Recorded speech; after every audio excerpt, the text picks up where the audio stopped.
නමෝ තස්ස භගවතෝ අරහතෝ සම්මා සම්බුද්දස්ස නමෝ තස්ස භගවතෝ අරහතෝ සම්මා සම්බුද්දස්ස නමෝ තස්ස භගවතෝ අරහතෝ සම්මා සම්බුද්දස්ස. ගෞරවනීය ස්වාමීන් වහන්සේලා වරක් ප්‍රමුඛ මහා සංඝරත්නයේ අවසරයි. අද අපි කතා කරන්නේ චිත්තජ රූප සම්බන්ධයෙන් ඇති වෙන තවත් තරම් වැදගත් මාතෘකාවක්. ඒක අපේ ජීවිතවලට සම්බන්ධ විශේෂයෙන් විදර්ශනා භාවනාවට යෝගීන්ට සම්බන්ධ වෙන මාතෘකාවක්. ථේරවාද ණය ක්‍රමයේ ඉඳලා විදර්ශනා වඩනකොට විශේෂයෙන් නානා ක්‍රමවලට පරමාර්ථ ස්වභාවයන් ගැන කල්පනා කරලා තියෙන්නට ඕනේ. හිතලා තියෙන්නට ඕනේ. ඒක හැම විදර්ශනා ඥානයකදීම ඉතාම වැදගත්.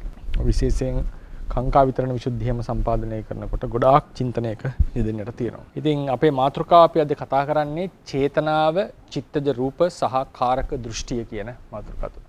මොකද අපි දන්නවා කායික වාචසික ක්‍රියාකාරකම් සිද්ධ කරන්නේ චේතනාවට අනුකූලව පහළ වෙන චිත්තජ රූප නිසා.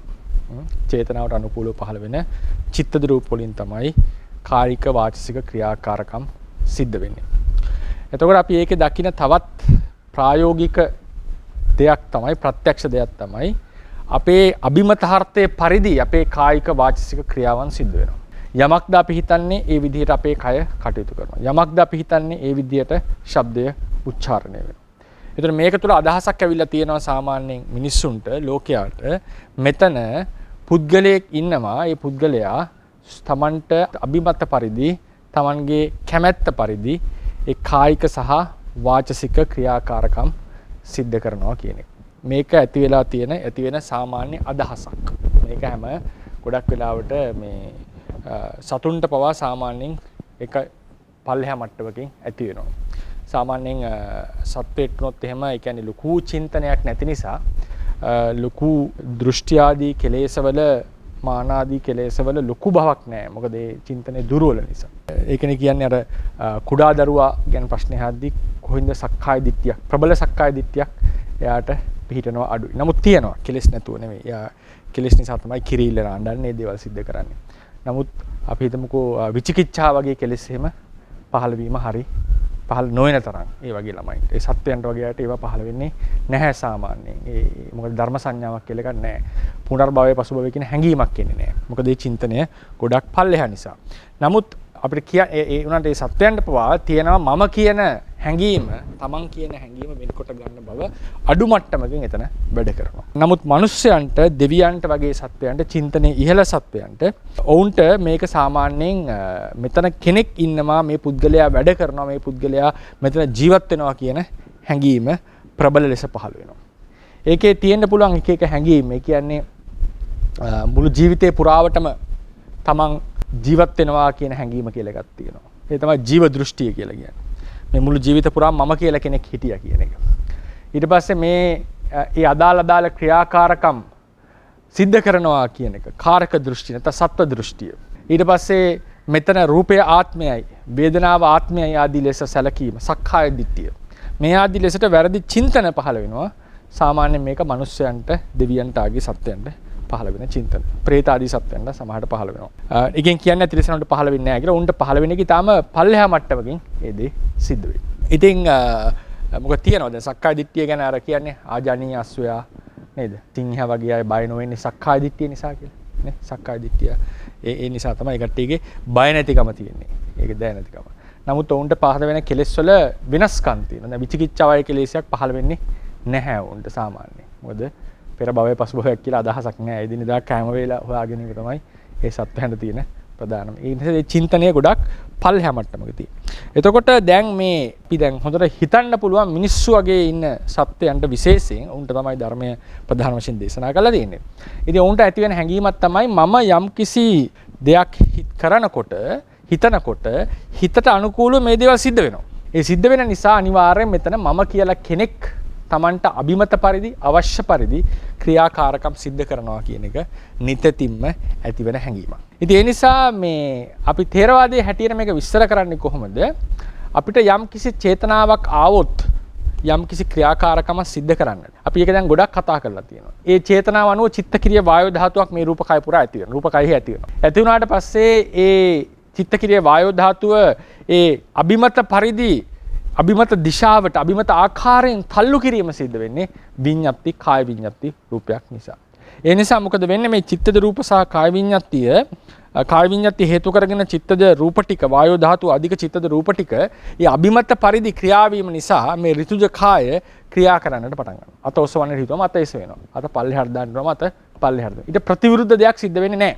කතා කරන්න ඕන කොහම කායික ක්‍රියාකාරකම් කාය විඤ්ඤාතිය හරහත් ශබ්දේ නියාමනය වචී විඤ්ඤාතිය හරහත් වෙලා අපිට අභිමත පරිදි ශබ්දේ පිට කරගන්න පුළුවන්. ඉතින් මේ අවශ්‍ය පරිදි මේක කරගන්නට පුළුවන් වීම කියන එක මෙතන පුද්ගලයෙක් මම ඉන්නවා කියන හැඟීමට හේතුවක්.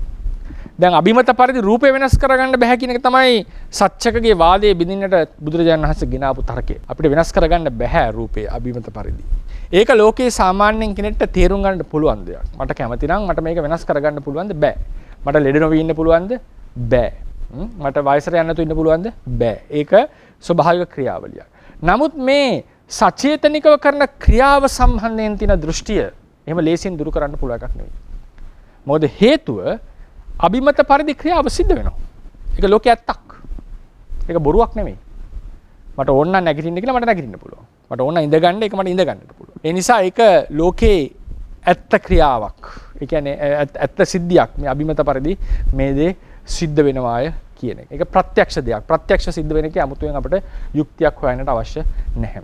නමුත් දැන් මෙතන මොකද්ද සිද්ධ වෙන්නේ? මෙතන මේ ලෝකයා හිතන් ඉන්න පරිදි මෙතන මම කියලා කෙනෙක් ඉඳලා මේ ක්‍රියාව සිද්ධ කරනවද කියලා අහුවොත් ප්‍රශ්න. ඒක බුදුරජාණන් වහන්සේ පිළිගන්න අදහසක් නෙවෙයි. බොහෝ සෙයින් උන්වහන්සේ සූත්‍රවල දේශනා කළා දෙනවා මෙතන සත්වයක් නැහැ, පුද්ගලයෙක් නැහැ, ආත්මයක් නැහැ කියන එක. ඒකට හේතුව රූප වේදනා සංඥා සංස්කාර විඥාන ආත්මයක් වන්නේත් නැහැ.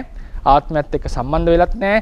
ඒ ක්‍රියාකාරකම් ආත්මයක් විසින් සිද්ධ වෙනවත් නෙවෙයි කියන එක උන්වහන්සේ පැහැදිලි කරා. අපි ওই පඤ්ඤාති පරමත්ත පාඩමේදී මම පුද්ගල සංඥාව ඇති වෙන තැන් 4ක් ගැන කතා කරා. සමූහය, ධර්ම සමූහයකට පුද්ගලයෙක් කියලා. ක්‍රියා කරන කෙනෙක් කියන හැඟීමෙන් ඇති වෙනවා. බොහෝ කල එක දිගට ජීවත් වෙච්ච කෙනෙක් කියන හැඟීම තියෙනවා. නානා අරමුණු ගන්න කෙනෙක් කියන හැඟීම තියෙනවා. මේ තමයි සාමාන්‍යයෙන් පුද්ගලත්වයේ බැස ගන්න ක්‍රම 4. ඒකට කියන අපි ඝන 4ක් කියලා. මොනවද? සමූහ ගණය, කෘත්‍ය ගණය, සන්තති ගණය, ආරම්මන ගණය කියන 4. එතකොට සාමාන්‍යයෙන් පුද්ගලයෙක් වම මේ එක්කෙනෙක්. මේ ධර්ම සමූහය එකක් ලෙස අපි අරගන්නවා. මේ සියලු ක්‍රියාකාරකම් කරන්නේ මම කියලා පුද්ගලයෙක් කියලා අරගන්නවා. කෙනෙක් කියලා. ඒ වගේම මේ ජීවිත කාලයේ පුරාවට নানা ධර්ම සමූහයක් පහළ වුණාට එකම කෙනෙක් ජීවත් වුණා කියලා සලකලා තියෙනවා. ඒ වගේම নানা අරමුණු අරගෙන හිතන්නේ මම කියලා කෙනෙක් මේ අභ්‍යන්තරයේ කියලා හැඟීමක් තියෙනවා. මෙන්න මේ 4 ප්‍රබල වශයෙන්ම ආත්ම සංඥාව දෘෂ්ටිය බැස ගන්නා වූ ක්‍රම 4ක් ධර්ම සම්බන්ධයි. එතකොට මේකෙන් මේ කෘත්‍ය ගණය කියන එක තමයි අපි දද ටිකක් විමසන්නට යන්නේ. සන්තති ගණය විමසන්නේ වෙන ක්‍රමයකට. සමූහ ගණය විමසන්නේ වෙන ක්‍රමයකට. ආරම්මන ගණය තේරුම් ගන්න වෙනත් ක්‍රමයකට. ඒකට වෙන වෙනම න්‍යායන් තියෙනවා තේරුම් ගන්නට. මේ කෘත්‍ය ගණය කියන එක සියල්ලෙන් සියල්ලට නෙවෙයි තරමක් දුරට චිත්තද රූප හා සම්බන්ධව කතා කිරීම තමයි අද පාඩමේ බලාපොරොත්තුව. මේක අපි විශේෂයෙන් විදර්ශනාවට එනකොට අනාත්මය කියන එක කතා කරනකොට ඒක নানা ක්‍රමවලට নানা පැතිකඩ වලට කතා කරන්නට ඕනේ. අනාත්මය ප්‍රකට කරන තැන් කීපයක් තියෙනවා අපේ ශාසනයේ. ditthi visuddhiyen අනාත්මය අපි ප්‍රකට කරගන්නවා. කාංකා විතරණ විසුද්ධිය සම්පාදනයේදී පච්චේ පරිග්ඝා ඥානයේදී අපි අනාත්මය ප්‍රකට කරගන්නවා. සම්මසන ඥානයේදී නැවත අනාත්මය ප්‍රකට කරගන්නවා. ඊට පස්සේ සංකාරුපෙක්ඛාවේදී තවත් අනාත්මය ප්‍රකට කරගන්න. සංකාරුපෙක්ඛාව කියලා කියන්නේ වඩන එකක් නෙමෙයි. ඒක අධිගමනය කරන එකක්. විශේෂයෙන් පටිසංකානුපස්සනා ඥානයේදී මේ මානසිකාරයේදී අපි විශේෂයෙන් අනාත්මය තවත් කෝණ වලින් බලන්නට පුරුදු වෙනවා. ඉතින් මේ විදිහට මේ අනාත්මය කියන එක নানা ක්‍රමවේද වලට බැලිය යුතුයි. ඒක බලන තව ක්‍රමයක් තමයි අර කියපු ඝන 4ෙන් අපි තේරුම් ගන්න එක. ඒ නිසා මේ අනාත්ම දේශනාව ඉතාම විස්තරයි. සහ ඒක තමයි සාමාන්‍යයෙන් සත්වයකට තියෙන තේරුම් ගන්නට අමාරුම දේශනාව ක්‍රමවේදය. සාමාන්‍ය ලෝකයේ සත්වයන්ට ඒක අන්ධකාරයක් වෙනවා. අපිට මේක ටිකක් තරමක් පැහැදිලි වෙන්නේ අපි දේශනාවක් ඉගෙනගෙන යනවා බලලා පුරු වෙච්ච නිසා. එහෙම නැත්නම් මේක තනියම ගවේෂණය කරන්න යනකොට එතන ආත්ම ගතිය ලොකුවට බැස ගන්නවා. දැන් උදාහරණයකට දැන් ওই සිත සම්බන්ධයෙන් අද ඉන්න බටහිර දාර්ශනිකයෝ පවා සිත කියන එක සම්බන්ධයෙන් নানা අධ්‍යයන සිද්ධ කරලා තියෙනවා. දැන් මේ ළඟදි මම බැලුව එක කියනවා එයා කියනවා සිත සම්බන්ධ සිත කියලා කියන්නේ එක්ස්පීරියන්ස් එක. මේ එක්ස්පීරියන්ස් එක එකක්. ඒ කියන්නේ එකක් කියලා කියන්නේ මේක තවදුරටත් බෙදිය නොහැකි ධර්මයක්. මේ අත්දකින්න එක චිත්තුප්පාදේ කියලා අපි කතා කරන එක. ඒක එකකින් තව එකක් වෙනස්. එක මොහොතක බොහෝ වෙලාවට මේ එක්ස්පීරියන්ස් පිළිවෙලින් පහළ විය යුතුයි. ඊට පස්සේ කවදාවත් එක්ස්පීරියන්සස් දෙකක්, ඒ කියන්නේ සිත් දෙකක් එකපාර පහළ වෙන්නට බෑ. මේ තමන්ලා තේරුම් ගත්ත අධ්‍යයනයක් මේ ගවේෂණය කරමින් යම් දර්ශනත් හදාරමින් ආපු අදහස් මේ දෙකක් වෙන්නට බෑ එකපාර. මේ ආදී ලෙසට එනවා. හැබැයි මේ හැම තැනකම පිටිපස්සේ තියෙන අදහස තමයි මම මේ එක්ස්පීරියන්ස් එක මම මේ අත්දැකීම ලබනවා. මගේ සිත මේ විදිහට හට ගන්නවා කියන එකෙන් මිදෙන්නට අමාරුයි ලෝකයට. අර තරම් ගැඹුරට යනවා සිත සම්බන්ධයෙන්. නමුත් අර මම කියලා හිතන් ඉන්න තැනට ඒක හුදු සිතක් මම නෙවෙයි කියන ඒ සංකල්පෙට එනවා කියන එක ලේසි නැහැ. ඒක හරි අමාරු තැනක්. ඒක තමයි බුදුරජාණන් වහන්සේ ඔය කජ්ජනීය සූත්‍රයේදී දීපු නිර්වචනයේ තියෙන වැදගත්කම. අපි සාමාන්‍යයෙන් සිත නිර්වචනය කරනවා චින්තන මච්ඡන් සිත්තං. අභිධර්ම ඉගෙන ගන්නකොට සාමාන්‍යයෙන් සිතින් මාත්‍රයේ සිතයි කියලා අපි අනාත්මය පරම අනාත්මයෙන් ඒක විස්තර කරනවා. නැත්තම් තියෙනවානේ සිතන ධර්මයේ සිතයි, ඒ කරන කොටගෙන සිතන නිසා සිතයි කියලා නිර්වචන තුනක් තියෙනවා. සිතින් මාත්‍රයේ සිතයි කියලා. හැම පරමාර්ථයකටම ගොඩාක් පරමාර්ථවලට අපිට ඔය නිර්වචන තුන ගන්නට පුළුවන්. ඒකාග්‍රතාවය වගේ එක ටිකක් අමාරුයි. ඒකේ වචන ක්‍රමය හැදිලා තියෙන වෙනස්. නැත්තම් ගොඩාක් පරමාර්ථවලට ස්පර්ශය වේදනා වගේ ඒවට නිර්වචන තුනක්. කරණ සාධන, කතෘ සාධන, භාව සාධන. ඒකේ සාමාන්‍යයෙන් නියම දේශනාව ලෙස ගන්නේ භාව සාධනය සම්ප්‍රදායේදී. ධර්මයක් හුදු ක්‍රියාවක් කියන අර්ථයෙන්. නමුත් ප්‍රායෝගිකවම මම දකින්නේ බුදුරජාණන් වහන්සේ සූත්‍රයේ දේශනා කරපු නිර්වචනය තමයි ලෝකයාට තියෙන ලොකුම ගැටලුව. විජානාතිති විඥානං. දැනගන්නේ නුයි විඥානය. අපිට තියෙන සාමාන්‍ය අර්ථය මම දැනගන්නවා. දැන් අර දාර්ශනිකයා කතා කරන දැන් මම සිතෙන් එක්ස්පීරියන්ස් එකක් දැනගන්නවා. මම අත්දැකීමක් ලබනවා. බුදුරජාණන් වහන්සේ කරේ නෑ ඒ ලබන අත්දැකීමම ලබන පුද්ගලයා ලබන කෙනා මේ සියල්ලම විඥානයයි. විඥානයකින් තව විඥානයක් තේරුම් ගන්න කියලා යම් තැනක පුද්ගලත්වයක් තිබුණා නම් එතනට සම්පූර්ණයෙන් විඥානයකින් අදහස බස්සවනවා. එතකොට තමයි පුද්ගලත්වයේ දුර වෙලා යන්නට හේතු වෙලා තියෙන්නේ.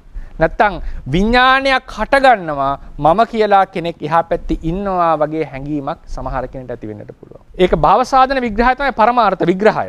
ඒක හරි. ඒක හරි. සමහර තැන්වල බුදුරජාණන් වහන්සේ ඒක දේශනා කරනවා. කවරෙක්ද දැනගන්න කිව්වම නෑ. දැනගැනීම හටගන්නේ කෙසේද කියලා ප්‍රශ්න කරන්නට. ප්‍රායෝගික වෙන තැනදී උන්වහන්සේගේ නිර්වචනය තමයි විජානාතීති විඥාන දැනගන්නේ නුයි විඥාන කතෘ සාධන විග්‍රහය දෙන්නේ බුදුරජාණන් වහන්සේ. ඒකට හේතුව මොකද්ද? කතෘත්වය ලෝකේ උපතින්ම තියෙන දෙයක් අපිට. මම තමයි දකින්නේ. මම තමයි තීරණය ගන්නෙ. මම තමයි ක්‍රියා කරන්නේ කියන කතෘ භාවය අපි මුල් බැස්සගෙන තියෙන. ඒක සතුන්ට පවා තියෙනවා. තමන් කරගන්නවා කියලා අර එක්තරා හැඟීමක් තියෙනවා. තමන් ගැන අපි ගැන අපිට තියෙනවා වගේ අර අනා විදියට මෙහෙම පුද්ගලයෙක් කියලා ලොකුවට හැඟීම එන්නේ නැහැ. මොකද භාෂාමය ප්‍රශ්න තියෙනවා. ඒ වගේ ගැටලු තියෙන නිසා. නමුත් තමන් කියන අස්මි ගතිය ඔවුන්ටත් තියෙනවා ඒ සත්වයන්ට. තමන් ගැන සමහර සත්වයන්ට ඒක ඉහළ මට්ටම් වලින් තියෙන සත්තු ඉන්නවා වඳුරු ආදී සත්වයන්ට. සමහර එක එක්කෙනාගේ මට්ටම් අනුව. එතකොට මේ කියන විඥාණයට ඒක ඒ බව ආරූඪ කිරීම කියන එක, ආරෝපණය කිරීම කියන එක විශේෂ දෙයක් මේ සත්ව සංඥාව දුරු කිරීමට. ඒ නිසා එතරම් මම මතක් කරන්නට ඕනේ බුදුරජාණන් වහන්සේගේ කජ්ජනීය සූත්‍රයේ දීපු දේශනා කතෘ සාධන දේශනාවක් වුණාට සාමාන්‍යයෙන් කියනවා ටීකාවල මේ නිර්වචන තුනෙන් භාව සාධන නිර්වචනය තමයි හොඳම නිර්වචනය. මොකද ඒ තමයි ධර්මයේ විස්තර කරපු ක්‍රමය සම්ප්‍රදාය තුළ. බුදුරජාණන් වහන්සේ නිර්වචනය දෙන්නේ කතෘ සාධනයෙන් කජ්ජනීය සූත්‍රයේදී. ඒකේ තියෙන ප්‍රායෝගික බව ඒකයි. ඒ කියන්නේ ලෝකයා කතෘ කෙනෙක් හිතන් හිටපු තැනට තමයි උන්වහන්සේ කතෘත්වය දුන්නා විඥාණයට. මම නෙවෙයි දකින්නේ විඥාණයමයි දකින්නේ කියන බව එනවා. එතකොට ඒකෙන් ආත්ම දෘෂ්ටියට ලොකු පහරක් වදිනවා. ප්‍රායෝගිකව යන්න තියෙන හොඳම ක්‍රමයක් මේක. ඉතින් ඒ නිසා දැන් අපි එනවා නැවත මම ආත්‍රිකාවට පොඩ්ඩක් යනවා පොඩ්ඩක් පිට ගියා ඒ වෙලාවේදී. අපි ඒ ක්‍රියාකාරකම් සිද්ධ කරනවා. ඒ ක්‍රියාකාරකම් වෙන්නේ අපේ ඕනෑකම අනුව. ඒක ප්‍රත්‍යක්ෂ දෙයක්. ඒ නිසා තමයි කාරක දෘෂ්ටි ආත්ම දෘෂ්ටිය ඇති වුනේ. කොහොමද මේක සම්බන්ධයෙන් ථේරවාදයේ කෝණයෙන් අපි බලන්න කියන එක විමස ගන්නට ඕන. චේතනාව, චිත්තජ රූප සහ කාරක දෘෂ්ටිය. කාරක දෘෂ්ටි. අපි අද මේකෙදී කාරක දෘෂ්ටියේ හේතු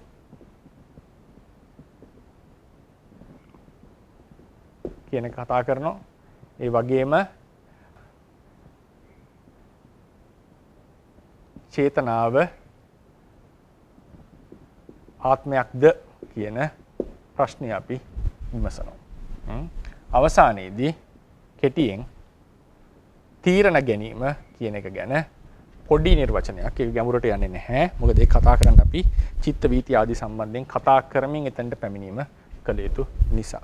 මෙන්න මේ කියන මාතෘකා තුන යටතේ තමයි අද අපි දේශනාව සිද්ධ කරන්නේ. කාරක දෘෂ්ටියට හේතු.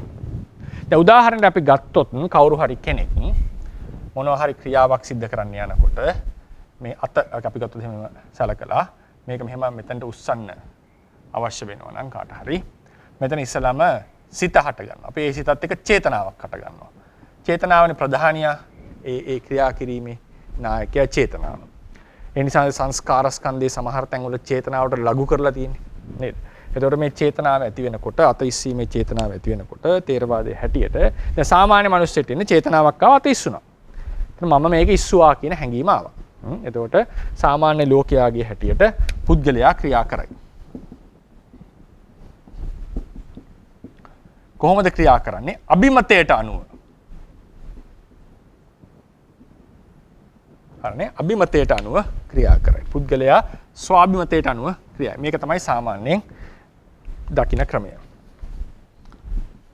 පුද්ගලයා තමාගේ කැමැත්තට අනුව ක්‍රියා කරයි. කායිකව වාචසිකව. මේ කායික වාචසික කියන දෙකම මම කායික කියන අතරින් ගන්නවා. මොකද ඒකත් කායික ක්‍රියාවක් නිසා. රූපීමය ක්‍රියාවක් නිසා. එතකොට දැන් මේක තේරවාද ක්‍රමයට හැටියට ගත්තොත් චේතනාවක් හැටියනවා උපදවන්නට. පරමාර්ථ වශයෙන් ගත්තා. එතකොට මේ චේතනාව ඇති වෙනකොට මොකක්ද ඇති වුනේ? චිත්තකිරිය වායෝ ධාතුවක් ඒ අදාළ තැන්වල අතිරේකව හටගත්තා. මේ කතා කරනවා. ඒ චිත්තකිරිය වායෝ ධාතුව චේතනාවට අනුව හසුරුවන්නේ කවුරු විසින්ද? විඤ්ඤාතිය විසින්. මේ රූපවල තියෙන විඤ්ඤාතිය විසින් ඒ පැත්තට යොමු කරනවා. එතකොට මොකද වෙන්නේ? මේ ඍතුජ රූප සමූහය මේ විදිහට ඉදිරියට එසවෙනවා. හරිනේ? එතකොට දැන් මේ සිද්ධිය මෙහෙම තමයි පරමාර්ථ වශයෙන් අපි විස්තර කරන්නේ. මේ තමයි සම්මුති කතාව. සම්මුතියෙන් කියන්නේ මෙහෙම. මේ තමයි පරමාර්ථ කතාව. එතකොට අපි ථේරවාදයේදී මේ දෙකම අපි කතා කරනවා. දැන් ථේරවාදයේ තියෙන විශේෂත්වය තමයි පරමාර්ථ කතාව මේක ඇතුළේ තියෙනවා. ඒක කොහොමද පරමාර්ථයක් ලෙක විස්තර කරන්නේ? චේතනාවක් නිසා නිල් පාටෙන් ඇන්නේ මොකද්ද? චිත්තජ රූප ටික හටගත්තා. මොනවද? චිත්තකිරිය වායෝ ධාතුව නේද? චිත්තකිරිය වායෝ ධාතුව. රතු පාටෙන් ඇන්නේ අපි මොකද්ද? කාය විඤ්ඤාතිය. වචී විඤ්ඤාතිය එකත් මේ විදිහටම තේරුම් ගන්න. ඕක ඒක අනිරිකුත් එක සංකීර්ණ නේද? වචී විඤ්ඤාතියත් මේ විදිහට තේරුම් ගන්න. එතකොට දැන් මේ තමයි ක්‍රියාව සිද්ධ වෙනවා. ක්‍රියා මොකද්ද? අත එසවෙනවා. මෙතනත් ඒ අපි කතා කරේ තමාගේ කැමැත්තට අනුව ක්‍රියා කරයි. නැත්නම් අත ඔසවයි කියලා කියමුකෝ. මේ සිද්ධියට විතරක් කරන් අනුව අත ඔසවයි. මේ තමයි සිද්ධිය. දැන් මේක වුණා. දැන් මේ තමයි සම්මුති කතාව, මේ තමයි පරමාර්ථ කතාව. දැන් මෙතන තියෙන මූලිකම දේ තමයි තමාගේ කැමැත්තට අනුව. මෙන්න මේ කරුණ ඊට වැදගත්. තමාගේ කැමැත්තට අනුව අතේස වුණා කියන එක වැදගත්. මේක තමයි ආත්ම සංඥාවට ප්‍රධානම හේතුව. දැන් හිතන්න මෙතන ඉන්න ස්වාමීන් වහන්සේ කෙනෙක්ගේ ශරීරය මම මගේ කියලා සලකනවද? නැහැ. ඇයි? මට ඕන පරිදි හැසිරෙන්නේ නැති නිසා. මම හිටගන්නේ කොහම ඒ කට්ටිය හිටගන්නේ නැහැ නේද? මට බඩගිනි ආවා කියලා අනිත් ස්වාමීන්වහන්සේලා වලදන්නේ නැහැ. මම තමයි දාන්නේ වලද. මම නිදාගන්න හිතුවම අනිත් අය ඉඳගෙන ඉන්නවා. ඒ කට්ටියත් ඇලවෙන්නේ නැහැ නේ ඒ කට්ටියගේ ශරීරය. එතකොට මම දන්නවා මේක මගේ වසඟයේ තියෙන දෙයක් නෙවෙයි. මගේ වසඟේ නැති දේවල් වලට ආත්ම කියන්නේ නැහැ. ඒක කිව්වොත් එහෙම ඒක විකාරයක් වෙනවා. නේද? ඒක ප්‍රායෝගික නෑ කතාව. ඒ කතාවට අපි කවුරුත් කැමති නෑ. ඒක වැඩක් නෑ හැම කිව්වා කියලා. දැන් කවුරු හරි මිනිස්සෙක් දිහා බලලා මේ මගේ ආත්මය කියලා කිව්වට ඉතින් ලෝකේ කවුරුත් පිළිගන්නේ නෑ. එයා පිළිගන්නේ. Taman හිතක් දන්නවා මේක බොරුවක් කියලා. ඒකට හේතුව මොකද්ද? ඒකේ පදනම මොකද්ද? ප්‍රධානම දේ එකක් තමයි සබ්ජෙක්ටිව් එක්ස්පීරියන්ස්. Tamanට ලැබෙන අත්දැකීම. ඒක විශේෂ අවස්ථාවක්. ඒක මෙතන කතා කරන දෙයක් නෙවෙයි. සිතෙන් ලැබෙන අත්දැකීම, අරමුණු ගැන ගන්නවා කියන බව. ඒක විශේෂ අවස්ථාවක්. ඒකද අනිත් එක එක්කෙනාට ලැබෙන වෙනම අත්දැකීම. ඒක විශේෂයි. ඊළඟ සිද්ධිය තමයි තමන්ගේ අභිමතය පරිදි මේ රූපකය නාමකය సంతානීය ක්‍රියාත්මක වීම කියන එක වැදගත්. ඒ නිසා මේ තමාගේ කැමැත්ත අනුව කියන කතාව තමයි කාරක දෘෂ්ටියට තියෙන මෙතන පුද්ගලයෙක් ඉඳලා වැඩ කරනවා කියනවා එකට තියෙන ප්‍රධානම සාධකය. හැබැයි මේකෙන් කියන්න එපා මේ ආත්ම දෘෂ්ටිය සම්පූර්ණයෙන් ආත්ම දෘෂ්ටිය ගැන කතා කරනවා නෙවෙයි.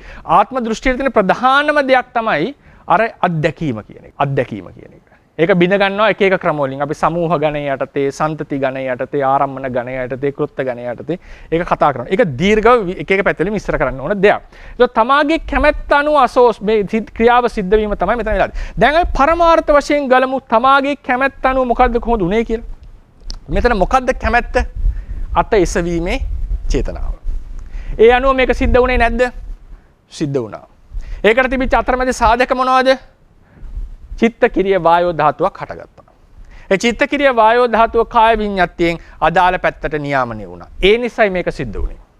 බැරි වෙලා හරි චිත්ත කිරිය වායෝ ධාතුව හටගත්තේ නැත්නම් මේ දේ සිද්ධ වෙනවද? නැහැ. චිත්ත කිරිය වායෝ ධාතුව සිතට අනුකූලව හැසිරුනේ නැත්නම් මේ දේ වෙනවද? ඒත් නැහැ. එහෙමනම් චිත්ත කිරිය වායෝ ධාතුව සහ කාය විඤ්ඤාතිය නේද මෙම කැමැත්තට අනුව ක්‍රියාකාරකම් සිද්ධ වුණා කියන හැඟීමට ප්‍රධානතම සාධකය. රූපයයි සිතයි අතර මේ සම්බන්ධය රූපකය සිතට අනුකූලව වැඩ කරවන්නට තියෙන ප්‍රධානම සාධකය ධර්මය හැටියට මේ චිත්තජ රූප ටික. මොනවා චිත්තජ රූප? චිත්ත කිරිය වායෝ ධාතුව ප්‍රධාන රූප ටික, වායෝ ධාතුව ප්‍රධාන රූප ටික රූපයන් නෙවෙයිනේ ගොඩක්නේ. ඊට පස්සේ කාය විඤ්ඤාතිය. ඒ නිසා තමයි මේ මාතෘකාව අපි ගත්තේ. දැන් මෙතන ගන්න දැන් ඊළඟට හිතා ගන්න. දැන් මෙතන පුද්ගලයේ ක්‍රියාවක් කරනවා. මේ ක්‍රියාව කරනවා පුද්ගලයේ ක්‍රියාව කරනවා කියනකොට ඊළඟට තමයි මෙතන සාධක දෙකක් එනවා. තව සාධක දෙකක් තියෙන්නට ඕනේ. මොකද හිතන්නේ අංශභාගී වගේ හැදලා තිබුණොත් ක්‍රියා කරන්න පුළුවන්ද? බෑ. ඔසවන්න හිතනවා එසවෙන්නේ නැත. ඔසවන්න හිතනවා නැත. කතා කරන්න හිතනවා කතා කරන්න බැරි අයති. නේ. අර සමහර ලෙඩ වුණාම කතා කරන්න උත්සාහ කරනවා හඬ එන්නේ නැහැ. චේතනාව තියෙනවා පරිපූර්ණව. නමුත් වෙලා තියෙන්නේ ඍතුජ රූප වල ප්‍රශ්නයක්. ඒ නිසා ඍතුජ රූපත් මෙතන වැදගත්. ඍතුජ මේක වැදගත්. ප්‍රධානතම වැදගත් අංගය කවුද? චේතනාව. ඕනකමක් ආවා. ඒ නිසායි ක්‍රියාත්මක වුණේ. ඒ නිසා තමයි මාතෘකාව දාන්නේ චේතනාව. චිත්තජ රූප, ඍතුජ රූප කියලාත් මෙතනට එන්නට ඕනේ. නමුත් ඒක ආවොත් මේක ටිකක් පාඩම ටිකක් වෙන පැත්තකට වගේ අවධානයක් යන නිසා මම මේ ඍතුජ රූප කියන වචනය අතහැරලා මේ Tamanට අවශ්‍ය පරිදි ක්‍රියා කරනවා කියන කාරක දෘෂ්ටියට ප්‍රධානතම කාරණා දෙක තමයි චේතනා සහ චිත්තජ රූප. ඍතුජ කය නැත්තම් මොකක්වත් නැහැ මෙතන වෙන්නේ. ඒ නිසා ඒක මූලිකම සාධකයක්. ඒක තියෙන මූලිකම දෙයක්. මොකද රූප කයක් නැත්තම් මොකක්වත් කරන්නට බෑ. අංශභාගින මොනවත් වෙන්නේ නැහැ. මේක ප්‍රධාන සාධකයක්. ඒක සුදුසු පරිදි සුදුසු මට්ටමක තියෙන්නට ඕනේ. කායික ක්‍රියාකාරකම් සිද්ධ වෙන්නට. නමුත් මේක අපි චිත්තජ රූප පාඩමෙන් විස්තර කරගන්න නිසා මේ මාතෘකාවට දැම්මේ නැහැ. දැන් එතකොට මේකෙන් කියන්නට ඕනේ කාරක දෘෂ්ටිය මොකද්ද? මම කරමි, මම යමි, මම මේ දේවල් මට අවශ්‍ය පරිදි සිද්ධ කරනවා කියන කාරක දෘෂ්ටියට තියෙන ප්‍රධානතම සාධක තමයි චේතනාව එක. ප්‍රධානම එක චේතනාව. ඕනකමක් ආපු නිසානේ මේ ඔක්කොම සිද්ධ වෙලා තියෙන්නේ. නේද? ඕනකමට අනුව සිද්ධ වුණා කියන එකනේ. ඊට පස්සේ දෙවෙනි එක තමයි චිත්තජ රූප. චිත්ත කිරියේ වායු ධාතුව කාය විඤ්ඤාති. ඊට පස්සේ ප්‍රධාන එකක් තමයි ඍතුජ රූප ටික. ඒ විදිහට හැසිරීම ඒ ඍතුජ රූප වල ඒ අදාළ මට්ටම් වලින් පැවතීම. මෙන්න මේ තියෙන එක පොඩ්ඩක් පැත්තකින් තියෙනවා. මෙන්න මේ සාධක නිසා ප්‍රධානතම සාධක දෙකක් තමයි චිත්තජ රූප සහ විඤ්ඤාති කියන්නේ. ඒ නිසා මේක ඊටාම වැදගත් ජීවිතේට විශේෂයෙන් භාවනාව සිද්ධ කරන අයට මේක තේරුම් ගන්න. දැන් අපි බලන්නට ඕනේ මේක කොහොමද දැන් මෙතන මේක නිසා සාමාන්‍යයෙන් අදහසක් එනවා ලෝකයට පුද්ගලයෝ Tamanට අභිමත පරිදි ක්‍රියාකාරකම් සිද්ධ කරනවා කියලා. ස්වාභිමතයේ පරිදි ක්‍රියා කළ හැක කියන එක. දැන් මේක උඩ කවුරු හරි කියනවා දැන් මම එකවරක් ඉන්දියාව යනකොට එක මිනිස්සෙක් මගේ ප්‍රශ්නේ අහුවා. ඉතින් මට ආත්මයක් නැහැ කියන්නේ කොහොමද? මං කිව්වා බුදුරජාණන් වහන්සේගේ ධර්මය මොකක්ද කියලා. මං කිව්වා මේක අනිත්‍ය දුක්ඛ අනාත්මය ප්‍රකාශ කරන එකක් කියලා. ඒක අනාත්මය. එයා ටිකක් කලින් දන්නවා බුදුදහම ගැන. මට තේරුනේ එහෙමයි. ඉතින් අනාත්මයේ දර්ශනයට විරුද්ධයි. ඉතින් අහුව අනාත්මයක් වෙන්න බෑ. මට අවශ්‍ය නම් මම අතනම මට අවශ්‍ය නම් මට දිගහරිනවා. ඉතින් මේ ආත්මය මේ තමයි self. මගේ කාර් එක මම අවශ්‍ය පරිදි එළියට ගන්නවා, ඇතුළට ගන්නවා වගේ මගේ අවශ්‍ය දේ අත දිගහරනවා පහල් කරනවා. මොකක්ද අනාත්ම කතාවක් කියලා. හරිනේ? අනාත්ම කතාව මොකක්ද? මට ඒක උත්තර දෙන්න තේරුන්නේ නැහැ. හරිනේ? ඒතර එතරම් වස් එකයි මහාන වෙච්ච අලුත. උපසම්පදා වෙච්ච අලුත. ඊට පස්සේ මම ඉතින් නිස්සබ්දව ගියා. මේ දවස්වල ඉංග්‍රීසියෙන් වැඩි කතා කරන්නට තමයි. ඉතින් ඊට පස්සේ නිස්සබ්දව, ඒ කියන්නේ නිස්සබ්ද කියන්නේ මම සෝදව කතා කරලා ගියාත් එක්ක. ඉතින් ඒතකොට නමුත් ඒ සිද්ධිය මගේ හිතේ හොඳට දැනිච්ච දෙයක්. මේක ලෝකයේ තියෙන ප්‍රධානම කරුණක් ආත්මයක් කාරකේ ක්‍රියා කරන්නෙක් ඉන්නවා කියන එකට. අවශ්‍ය පරිදි ක්‍රියා සිද්ධ වෙනවා කියන. තා විශේෂ දෙයක්. ධර්මයේ හැටියට අවශ්‍ය පරිදි ක්‍රියාව සිද්ධ වෙලා තියෙන්නේ මෙන්න මේ කියන කරුණු කාරණා මත. හැබැයි මේ අවශ්‍ය පරිදි ක්‍රියාව සිද්ධ වෙනවා. මේක ගැන කොහොමද තේරවාද කෝණයෙන් අපි බලන්නට ඕනේ. හැබැයි මේ ප්‍රශ්නේ තියෙන මූලික දර්ශනය අපි තේරුම් ගන්නට ඕනේ. කවුරු හරි කිව්වොත් මට අභිමත පරිදි ක්‍රියාත්මක වෙන නිසා අනාත්මයක් යයි නොකිය යුතුයි කියලා ඒ දර්ශනයේ පදනම් වෙලා තියෙන්නේ එක්තරා සිද්ධාන්තයක් මත. මොකද්ද?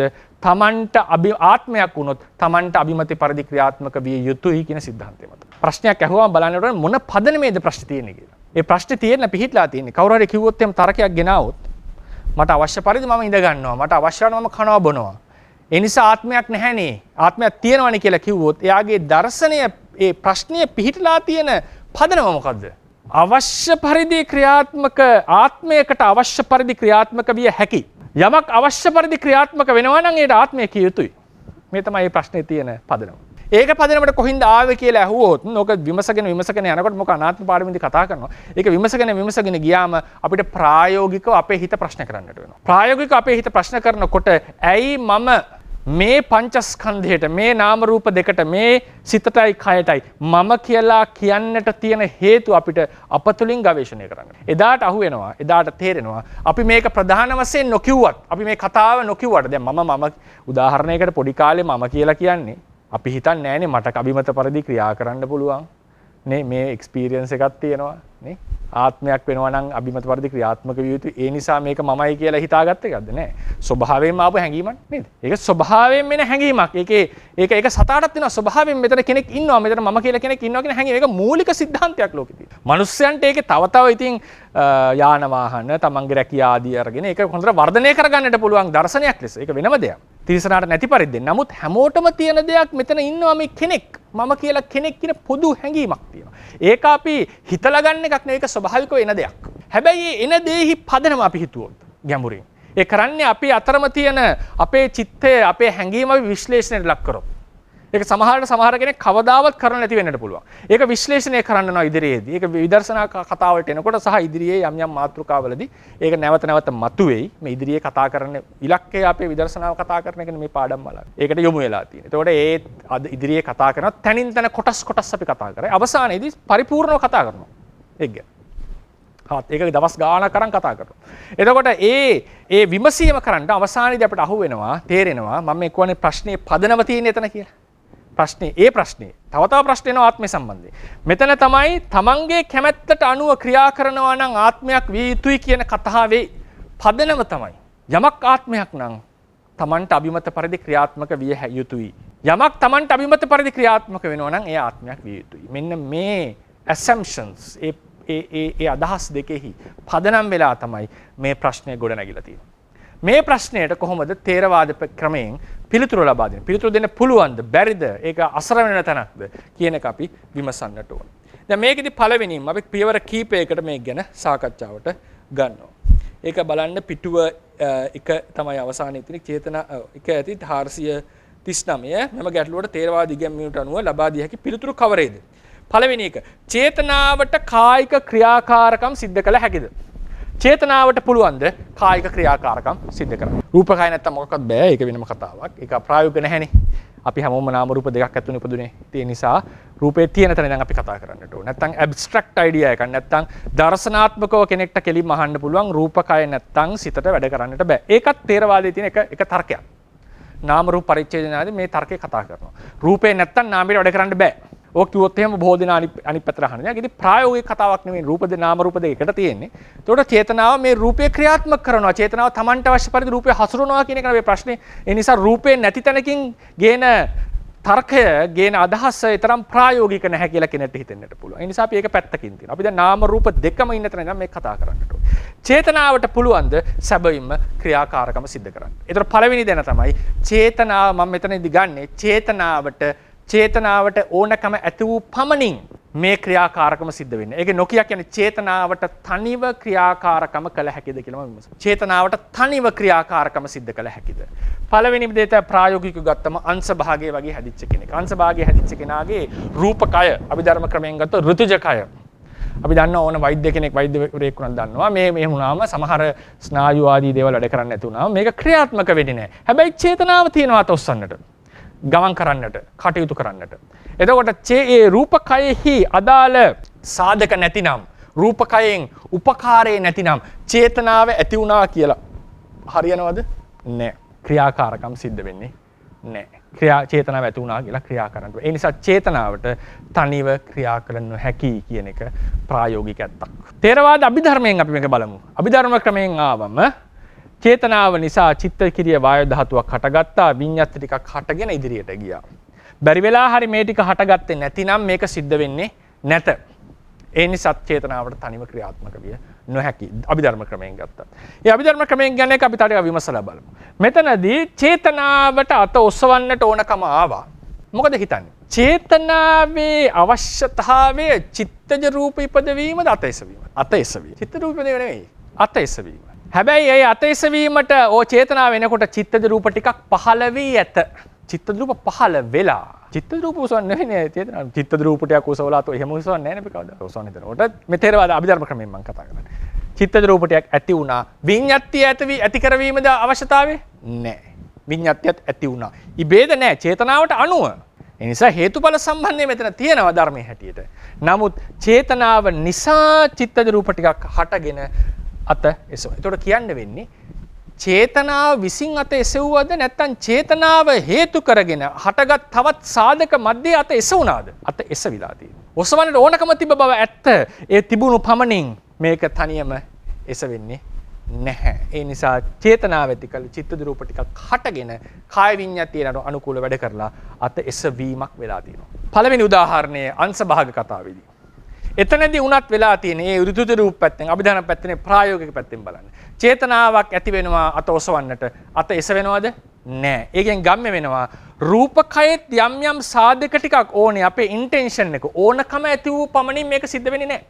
රූපකයේ දායකත්වයක් උඩ තමයි අත එසවෙන්නේ. ඒ නිසා එතනදිත් වෙලා තියෙන. එතනදී අස ඔසවන්නට ඕනකම තිබුණා. ක්‍රියාව සිද්ධ වුණා. නමුත් තවත් සාධක ටිකක් මැත්තේහි තමයි මේ ක්‍රියාව වෙලා තියෙන්නේ. ඒ නිසා මේ චේතනාව විසින් කරා නෙවෙයි චේතනාව නිසා වුණා කියන එකයි අපි යන්නේ. මේක තමයි පළවෙනි ක්‍රමය. ඒ කියන්නේ උදාහරණයකට නැවත කිව්වොත් එහෙම අර අංශභාගය වගේ හැදිලා තියෙනකොට ඍතුජ රූප වලින් රූපකයෙන් උපකාරයක් ඇති කල්හි චේතනාව ඇති වුණ පමණට මේක එසවෙන්නේ නැහැ. ඒ උපකාර මැද්දේ මේක එසෙන නිසා මේක වෙන ක්‍රියාවක්. චේතනාව ප්‍රධානයි. රූපකයට උපකාර මැද්දේ වෙච්ච ක්‍රියාවක්. චේතනාවට තිබුණේ අභිධර්ම ක්‍රමයෙන් ගත්තොත් චේතනාවට තිබුණේ චේතනාව අතවසවන්න ඕනකම තිබුණාට චිත්තජ රූප හටගත්ත චේතනාව. නිසා විඤ්ඤාතියෙන් ඒ පැත්තට තල්ලු වෙලා මේක ඉදිරියට එසවුණා. එසවීමක් වෙලා තියෙන. ඒක උදාහරණයකට යම් යම් හේතු සාධක මත කාරකයක් පුද්ගලයෙක් නැතිවත් ගස්වල ගෙඩි හට ගන්නවා, මල් හට ගන්නවා, අංකුර හට ගන්නවා වගේ පුද්ගලයෙක් නැතුව චේතනාව ඇති කල්හි යම් යම් සාධක මත චිත්තජ ඍතුජ ආදී සාධක මත ක්‍රියාකාරකම් සිද්ධ වීමක් තමයි වෙලා තියෙන්නේ. මේක තමයි පළවෙනි ක්‍රමයෙන් අපි මේක බලන හැටි. දෙවෙනියට දැන් මේකෙදි ප්‍රති ප්‍රශ්නයක් අහන්නට පුළුවන්. හරි කමක් නැහැ. චේතනාවට මේක තනිව කරන්නට බෑ බා පැහැදිලි. ඒක පැහැදිලි. ගොඩක් කෙනෙක්ට ඒ තර්කය ආම් පැහැදිලිනවා. මේක තනියම හිතට ඕන පමණින් කරන්න පුළුවන් දෙයක් නෙවෙයි. තවත් සාධක ඕනේ. එහෙමනම් කෙනෙක් ඇහුවොත් හරි කමක් නැහැ. තනියම කරන්නට බැරි පමණින් ඒක ප්‍රශ්නයක් වෙන්නේ නැහැ. චේතනාවට මේක තනියම කරන්න බෑ. මේ අවශ්‍ය සාධක ටික ඕනේ. ඍතුජ රූප මේ කළු පාටින් ගමපු ඍතුජ රූප ටික. ඍතුජ රූප වල දායකත්වය ඒ සමහරට මෙහි තියෙන ඍතුජ රූප වෙන්න පුළුවන් ඒ දායකත්වය ලබා දෙන්නේ. ඊට පස්සේ චිත්තජ රූප සහ විඤ්ඤාති ආදී උඩ තමයි මේක සිද්ධ වෙලා තියෙන්නේ. හරි කමක් නැහැ. මෙහෙම කෙනෙක් ඇහුවොත් චේතනාවට තනිව කරන්නට දේ බැරි පමණින් දැන් අපි කියවනේ ආත්ම සංඥාවේ තියෙන මූලික පදනම මොකද්ද? තමන්ගේ කැමැත්තට අනුව ක්‍රියාත්මක වෙන්නට පුළුවන් නම් ඒක ආත්මයක්. යමක් තමන්ගේ කැමැත්තට අනුව ක්‍රියාත්මක වෙනවා නම් ඒක ආත්මයක්. ආත්මයක් නම් තමන්ගේ කැමැත්තට අනුව ක්‍රියාත්මක වීමේ හැකියාව තිබිය යුතුයි. මේක තමයි සාමාන්‍ය ඒ තර්කයේ පදනම. දැන් මෙතන අපි බින්දේ මොකද්ද? චේතනාවට තනියම වැඩ කරන්න බෑ කියන එක මිසක් කැමැත්ත අනුව කරන්න බෑ කියන එක කතා කරේ නෑ. මොකද චේතනාව තාම ක්‍රියා කිරීමේ කැමැත්ත තිබුණා යාට. ඒ ක්‍රියා කිරීමේ කැමැත්ත තිබුණා. ඒ කැමැත්ත නිසා ක්‍රියාව සිද්ධ වුණා. ඒ නිසා අභිමත පරිදි සිද්ධ වීම වෙලා තියෙනවා. මෙතන කතා කරලා තියෙන්නේ එයාට තනියම කරන්න බෑ කියන එක අපි කතා කරේ දැන් මේ වෙනකම්. දැන් කෙනෙක් අහන්නට පුළුවන් ප්‍රශ්නේ තමයි ඒක ඉතා වටිනා එකක්. තුන්වෙනි පිටුවට යන තුන්වෙනි පිටුවේ රෝම ඉලක්කම් 2. චේතනාවට තනිව කායික ක්‍රියාකාරකම් සිද්ධ කළ නොහැකි බව පැහැදිලියි. නමුත් එසේ නොහැකි වූ පමණින් ආත්මයක් නැත්තේ නොවේ. එසේ නොමැති වුණා කියලා ආත්මයක් නැහැ කියන අයිතියක් නැහැ නේ කවුරු හරි. කෙනෙක් අහන්න පුළුවන්. එබැවින් අවශ්‍ය ශාරීරික සාධක ඇති කලෙහි ආත්මය විසින් කායික ක්‍රියාකාරකම් සිදු කරනු ලැබේ. එබැවින් ආත්මයක් නැතයයි කිව හැකිද කියලා කෙනෙක් අහන්න පුළුවන්. ඇයි කිව්වේ මොකද්ද? චේතනාව තනියම ක්‍රියාත්මක කරන්න බැරි එකනේ කිව්වේ. නමුත් ආත්මයක් වූපාණයෙන් තනියම ක්‍රියාත්මක විය යුතුයි. අභිමතයේ පරිදි වෙලා තියෙනවානේ. තනියම ක්‍රියාත්මක වෙන්නේ මේ කතා කරලා තියෙන්නේ. තනියම ක්‍රියාත්මක නොවූ පමණින් ආත්මයක් වෙන්නට ඕනේ නැහැ. අභිමතයේ වෙලා තියෙන අනිත් සාධකත් එක්ක. ඒ නිසා ආත්මයක් විය නොහැකිද කියලා කෙනෙක් ප්‍රශ්නයක් ඇහුවොත්. දැන් එතකොට මේ ප්‍රශ්නය ඉස්සල්ලා කතා කරේ චේතනාවට ක්‍රියා කරන්න පුළුවන් කියන එකනේ. දැන් වෙන සාධක මත මෙයාට ක්‍රියා කරන්න පුළුවන්. මෙයා ආත්මය කියලා ගත්තොත් අපේ අවධානය දැන් ලඝු වෙනවා චේතනාවට. අපි චේතනාව පිළිබඳව දැන් විශ්ලේෂණය කරන්නට ඕන. මොකද මේක ක්‍රියාත්මක වෙනවා හේතු සාධක මත. ඒක අපි හැමෝම පිළිගන්න එකක්. තේරවාදය ඇතුලේ පිළිගන්නවා. ඒ ප්‍රතිතර්ක ඉදිරිපත් කරන කෙනත් පිළිගන්නවා. දැන් ප්‍රශ්නේ තියෙන්නේ මෙතන ආත්මයක් තියෙනවා. ඒ ආත්මයට තනියම ක්‍රියාත්මක වෙන්න බෑ. තව සාධක ඕනේ. එහෙම වුණොත් මොකද? එතකොට මේ ආත්මය කියන කතාව විශ්ලේෂණය කරන්නට ඕන. මොකද අපි ප්‍රශ්නයකට ඇතුල් වෙන්නට ඕනේ. ප්‍රශ්නයක් කියන උත්තර දෙන්න යනව නෙවෙයි. තමන්ගේම අවබෝධය ඇති කරගන්නට හිතාගන්න ක්‍රම. ක්‍රම. එතකොට දැන් මේ කියන විදිහට මෙතන මේක ආත්මයද කියලා අපි දැන් බලන්න. මේ ආත්මයක්ද මේ වැඩේ කරලා තියෙන්නේ. එතකොට ඒකෙදී අපි ගන්නවා ක්‍රියා කිරීමේ දැන් මෙතනදී එන තර්ක ටික තමයි මේක. මෙතනදී ගන්න ප්‍රායෝගික අප්‍රෝච් එක තමයි ඒක ක්‍රමය තමයි අපි දන්නවා දැන් මෙතන ආත්මයක් ලෙස ගන්න ආත්මේ ක්‍රියාත්මක වෙනවා. චේතනාවක් ඇති වෙන බවත් අපිට ප්‍රකටයි. චේතනාවක් ඇති වෙනවා කියන එක ප්‍රකටයිනේ ඕන කෙනෙක්ට. ඕනකමක් කියන එකනේ චේතනාව කියන එකේ තේරුම. ඒකට අපි ආත්මයක් විසින් ක්‍රියාත්මක වෙනවා. ආත්මයක් විසින් ක්‍රියාත්මක වෙනවා. ඒ වගේම ඕනෑකම කියන චේතනාව. ඕනෑකම. එහෙම නැත්නම් චේතනාව ඇති වෙනවා කියන එක ප්‍රකටයි. ඒ චේතනාවත් එක්ක ආත්මයක් අපි ගලප ගන්නවා. එතකොට අහන්න තියෙන ප්‍රධාන මේක ප්‍රකට දෙයක් අපිට. හැමෝටම ප්‍රකටයි. ඕනකමක් ඇති වෙනවා. ප්‍රශ්න දෙකක් අපි අහන්න ඕනේ. මේ ආත්මය සහ චේතනාව. ආත්මය සහ චේතනාව. චේතනාව ඒක තමයි ඕනකම කියලා කියන්නේ. මේ ආත්මය සහ චේතනාව එකම ධර්මයක්ද? එකක්ද? දෙකක්ද? ඒකනේ විසන්නට. ඔතන දෙනවා එකක් හෝ දෙකක් නේ එච්චරයි ඉතින් ආයේ වෙන දෙකක් වෙන්න බෑ. ඔට රතියක් පොසිබිලිටි එකක් වෙන්න බෑ. එක්ක ආත්මය නැති වෙනවා එක්ක චේතනාව වෙනවා. චේතනාව තියෙනවා ප්‍රකටයි. ආත්මය ගැන අපි කතා කරනවා නම් චේතනාවේ ආත්මය එකක්ද දෙකක්ද? මොකද මෙතනට අපි ලඟුනේ දැන් මේ පැත්තෙන් ආය උත්තර දෙන්නට බෑ. දැන් කිව්වනේ තනිව ක්‍රියාත්මක කරන්න බැරි බව ඇත්ත. දැන් රූපේ අනාත්මය කතා කරනකොට ඒක වෙනම කතාවක්.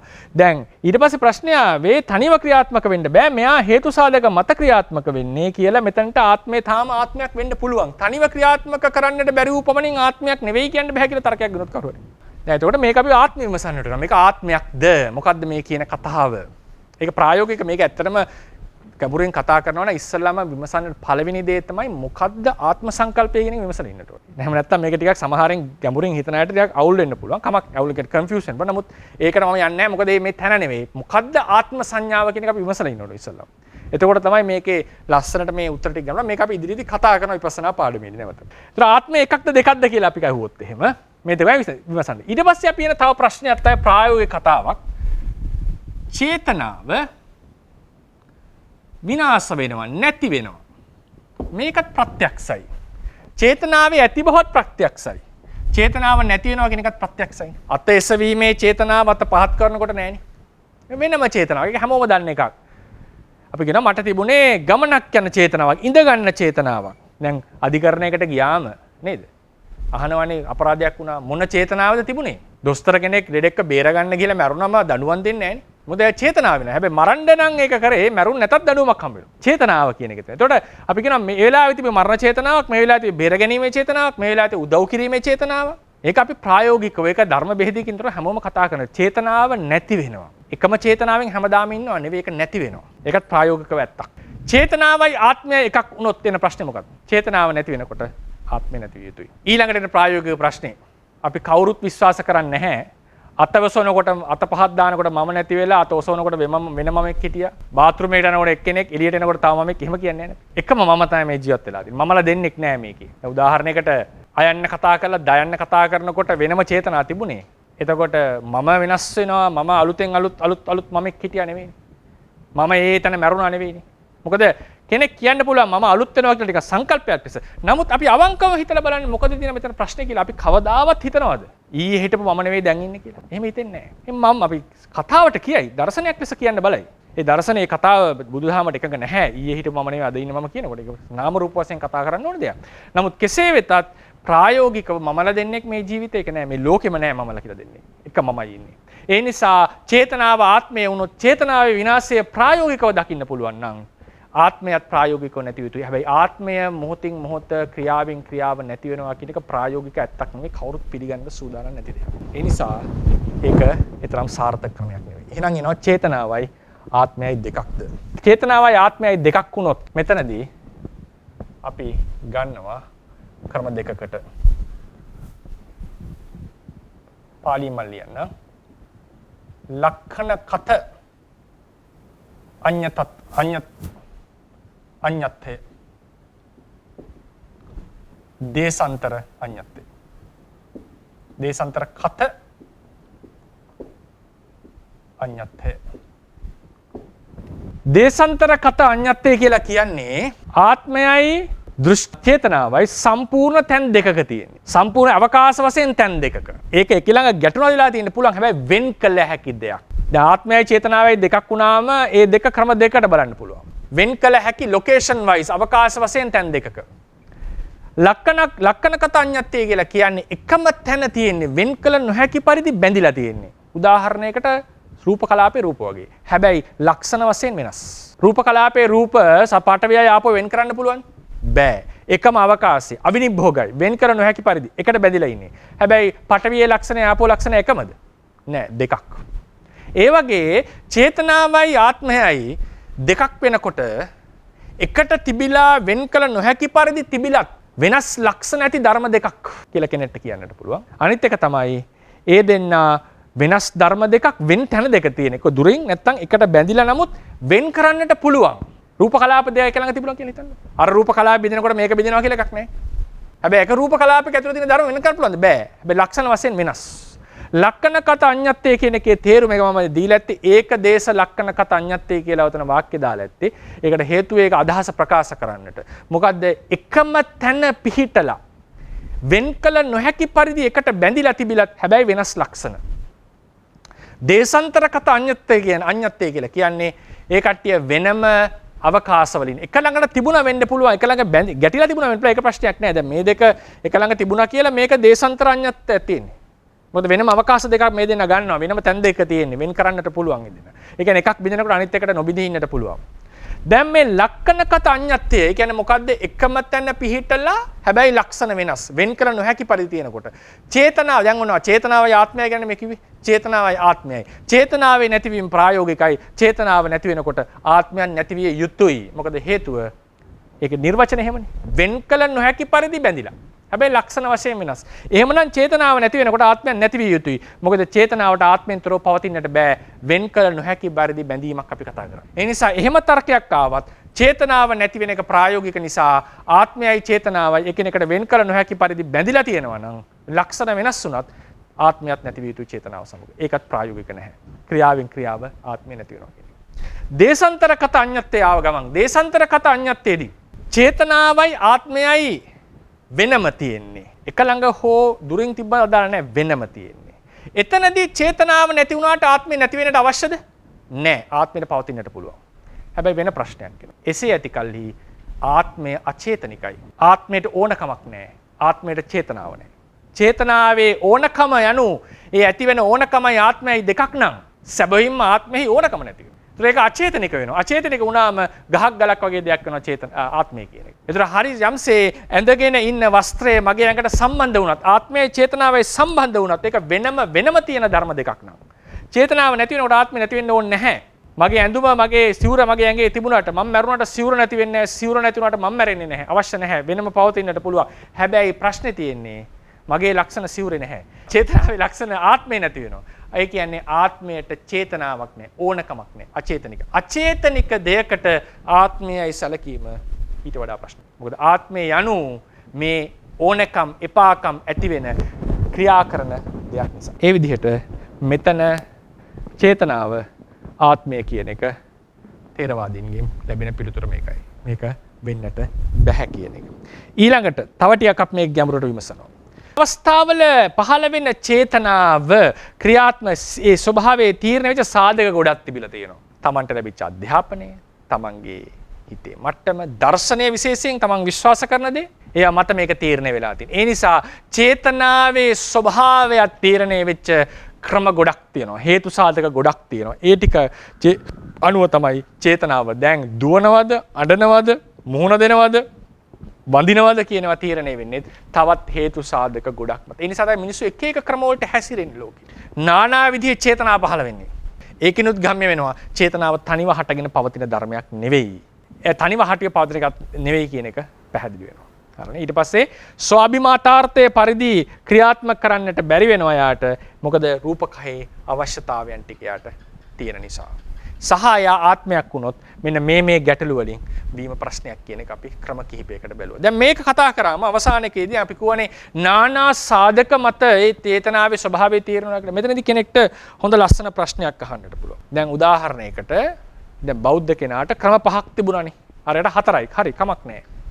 එතනදී ඒ මිනිස්සයා හොඳ භාවනා කළ සිහියෙන් හිටපු වෙලාවක නම් සමහරට හොඳට මරණයට මුහුණ දෙයි. බුදුන් වැදෙන මුහුණ දෙයි.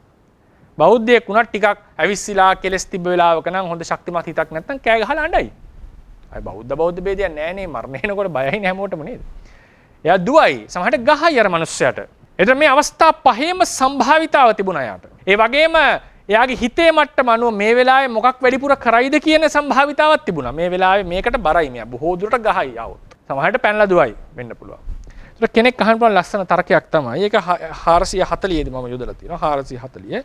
චේතනාවේ ස්වභාවය තවත් සාධක මත තීරණය වෙන්නේ යන අදහස් අනුව පැනනැගිය හැකි වැදගත් ප්‍රශ්නයක් නම් මෙසේ අතීත සහ වර්තමාන සාධක මත චේතනාවේ ස්වභාවය තීරණය වන්නේ නම් සියලුම ක්‍රියාකාරකම් හේතුම් අනුවම සිද්ධ වේයයි සැලකිය යුතුය. එවිට පැවිදි සහ පවතින සාධක අතීත සහ වර්තමාන සාධක ගැඹුරින් අධ්‍යයනය කර සත්‍යයේ ගන්නට යන තීරණය හරියටම කලින් ප්‍රකාශ කළ හැකි වෙන්නට ඕනේ. මොකද තියෙන සාධක සහ ඇතුළු වෙච්ච සාධක අනුව මේකයි ගන්න තීරණය කියලා කෙනෙක්ට සම්භාවිතාව හරියටම ඇකියුරේට් කියන්න පුළුවන් වෙන්නට ඕනේ. එසේ වුණොත් සියලු ක්‍රියාකාරකම් දැනටම නියත වී හමාරයි. අපි ගන්න සියලු ක්‍රියාකාරකම් තීරණය කරන්නට පුළුවන්. අපි හැදිච්ච පරිසරයේ අපේ මනස පවතින මට්ටම සහ ඒ වෙලාවේ පැවතිච්ච සාධක මත. ඒතකොට මනස හැදෙන එකත් ඒ වෙලාවේ තියෙන සාධක මත තීරණය වෙන නිසා පිටිපස්සට යනකොට සියල්ල නියත බවට පත් වෙනවා. ඒක තව ප්‍රශ්නයක්. ඒක මම විශේෂයෙන් කතා කරන්නේ නැහැ ගැඹුරෙන්. ඒ තමයි මේ තීරණ ගැනීම කියන එකට ආවේ. ඒකට සියල්ල ගැඹුරින් යන්න වෙලාව නෙවෙයි. ඒකට අපි වෙනම චිත ගැන කතා කළ යුතුයි. මේදී තේරුම් ගත යුතු කරුණ නම් පළමු පුද්ගලයා තුළ යතොක්ත ක්‍රියාකාරකම් පහෙන් කවරක් හෝ කිරීමේ සම්භාවිතාවක් ඇත. ඒක පිළිගන්නට ඕන. ඒක නියත නැහැ. සම්භාවිතාව තියෙනවා. එලෙසට මෙම අවස්ථාවේ ඔහුගේ මානසික මට්ටම අනුව එම ක්‍රියාකාරකම් වලින් කවරක් කිරීමේ වැඩි නැඹුරුවක් ඇතද යන්නද කලින්ම තීරණය කරන්න පුළුවන්. මොකටද වැඩි නැඹුරුව තියෙන්නේ? මෙහෙම ගියොත් නම් මෙයා දුවන එක තමයි කරන්නේ. මුහුණ දෙන්න බැරි මෙයාට කියලා අපිට තීරණය කරනවා. යා ඉන්න මට්ටම. නමුත් උතන වැදගත්. එම අවස්ථාවේදී ඔහුගේ సంతානයේ පහළ වන චිත්ත වීති ගණනකින් ඔහු විසින් ගනු ලබන ක්‍රියාමාර්ගයේ තීරණය කරනු ලැබේ. තීරණය ගන්න එතනදී. එම අවස්ථාවේදී සමහර විට කරුණු කාරණා සලකා බලා ඔහු විසින් කිරීමට අඩු සම්භාවිතාවක් තිබූ ක්‍රියාවක් වූද සිද්ධ කළ හැක. එතනදී ඒ වෙලාවේ යෝනිසෝ අයෝනිසෝ මනසිකාර ආදී ගැඹුරින් හිතීම චින්තනය ආදී බලලා ඔහු තීරණය කරන්නට පුළුවන් අඩු සම්භාවිතාවක් තිබ්බ එකක් කරන්නට තීරණයක් ගන්නට පුළුවන්. එහෙම උනේ නැත්නම් අපේ ක්‍රියාකාරකම් සියල්ල නියත වෙලා තියෙනවා. එතකොට මෙතනදී ඒ වගේ ඒලයි හිතලා තීරණයක් ගන්න. දැන් කවුරු හරි කෙනෙක් හිතනවා මම මෛත්‍රියද වඩන්නේ ආනාපාන සතියද? දෙකම යෝනිසෝ මනසිකාරය. මේ තීරණය එයාට ගන්නට පුළුවන් කැමති එක. හොත් හිතලා බලලා. සමහර ඒවා තියෙනවා ඉබේම වෙන ඒවා. දැන් උදාහරණයකට එකපාරට හදිස්සියේ කෙනෙක් ආවොත් ටක් ගාලා තීරණයක් කරගන්නවා වෙන්න පුළුවන් හැඟීම අනුව. නමුත් අපි ගැඹුරින් හිතලා තීරණය කරනවා. දැන් කවුරු හරි කෙනෙක් අපිටම කසාදයක් බඳින්න තීරණය කරනවා වගේ. ඒතර ගොඩක් හිතලා තීරණය කරනවා. සමහර අය නම් නිකම්ම කරන අවස්ථාවක් තියෙනවා. ඒතර සමහර අපි හිතමු පැවිදි වෙන්න යනවා කවුරු හරි කියලා. ඒක සාමාන්‍යයෙන් ගැඹුරින් හිතලා ගන්න තීරණයක්. නේද? එතකොට දරුවෙක්ව ඉස්කෝලේකට දාන්න යනකොට අපි හිතනවා සාමාන්‍යයෙන්. මේ වගේ දේවල් අපි ටිකක් ගියක් ගන්න යනකොට හොයලා බලලා හොඳට බලලා තමයි තීරණය කරන්නේ. ඒක ඉබේ වෙන මේ හේතු සාධක මත වුණා කියලා කිව්වොත් එහෙම කියන්න යන්නේ නැහැ. ඒක මම හිතනවා ඒක ප්‍රායෝගික අඩුයි එහෙම කියන්නට කිව්වොත්.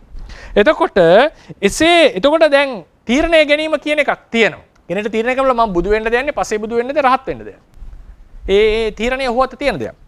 එසේ සිතාමතා තීරණ ගැනීමෙන් තීරණ ගත් කෙන ආත්මයක් නොවේද? ඔන්න ප්‍රශ්නයක් එන්නට පුළුවන්. සිතාමතා තීරණ ගන්නවා නම් ඩිසිෂන් මේකින් ඒක ආත්මයක් වෙන්නේ නැද්ද කියලා ආපහු අපි රිවර්ස් ප්‍රශ්නයට වෙනවා. සිතාමතා මෙතන කිව්වේ කැමැති පරිදි තීරණය කිරීමනේ මේ කතා කරේ රූපයයි කය අතරනේ.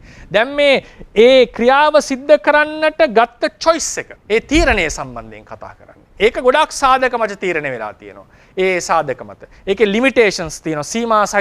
සීමා සහිත භාවයවල්. එතකොට දැන් අපි කියනවා නම් මෙතන අවස්ථා පහක් තිබුණා. පහෙන් කැමැති එකක් උහු තෝරගත්තා. ඒ කියන්නේ තෝරගන්නවා කියලා කියන්නේ පහක් තියෙනවා මෙහෙම කළා පෙට්ටියකින් ගන්නවා වගේ දෙන්නේ නෙමෙයි. නමුත් ඔහුට ඒ වෙලාවේ ඒ තියෙන සාධක මත කරන්නට පුළුවන් අවස්ථා දෙක දුවමිද ඉඳිමිද කියලා ඔන්න එනවා තීරණය කරනවා. දුවනවද ඉන්නවද කියලා වගේ අදහස ඔහුට මතුවෙන අවස්ථාව තියෙනවා. එතකොට තමයි මේ තීරණය කියන්නේ deliberate act. තීරණය කිරීමක් එතන වෙනවා. එතනදී එහෙම තීරණය ගන්නකොට ඒක කොහොමද විස්තර කරන්නේ? චිත්තවීති ගානකින්. ඒක චිත්තවීතිකින් විස්තර කරන්න පුළුවන් නෙවෙයි මේක. චිත්තවීති ගානකින්. ඒක අපි එදාට කතා කරමු කොහොමද ඒක ගැන අපි අදහසක් ගන්න කියලා. එතකොට එතනදී කෙනෙක්ට හිතෙන්න පුළුවන් මෙතන තාම ආත්මයක්. දැන් ඒකයි මම කිව්වේ මේකේ කතාවේ ප්‍රධානම දේ තමයි ආත්ම සංකල්පය ඉස්සලා විසඳගෙන ඉන්නට ඕනේ. ආත්ම සංකල්පය විසඳ ගන්න නැතුව ආත්ම දෘෂ්ටිය දුරු කරන්න හරි අමාරුයි. එතකොට ඒකෙදි මම ආත්ම සංකල්ප විසඳන්න යන්නේ නැහැ. මෙතන වෙලා තියෙන සිදුවීම විස්තර කරනවා. මෙතන වෙලා තියෙන සිදුවීම තමයි එම තීරණය ගැනීම සිද්ධ වූයේ ඒ මොහොතේ හටගෙන බිඳෙන නාම ධර්ම සමූහයකින්. ඉපදලා බිඳෙන නාම ධර්ම සමූහයක්. එක එක අදහස් එනවා. ඒ අදහස් එකිනෙක බිඳෙනවා.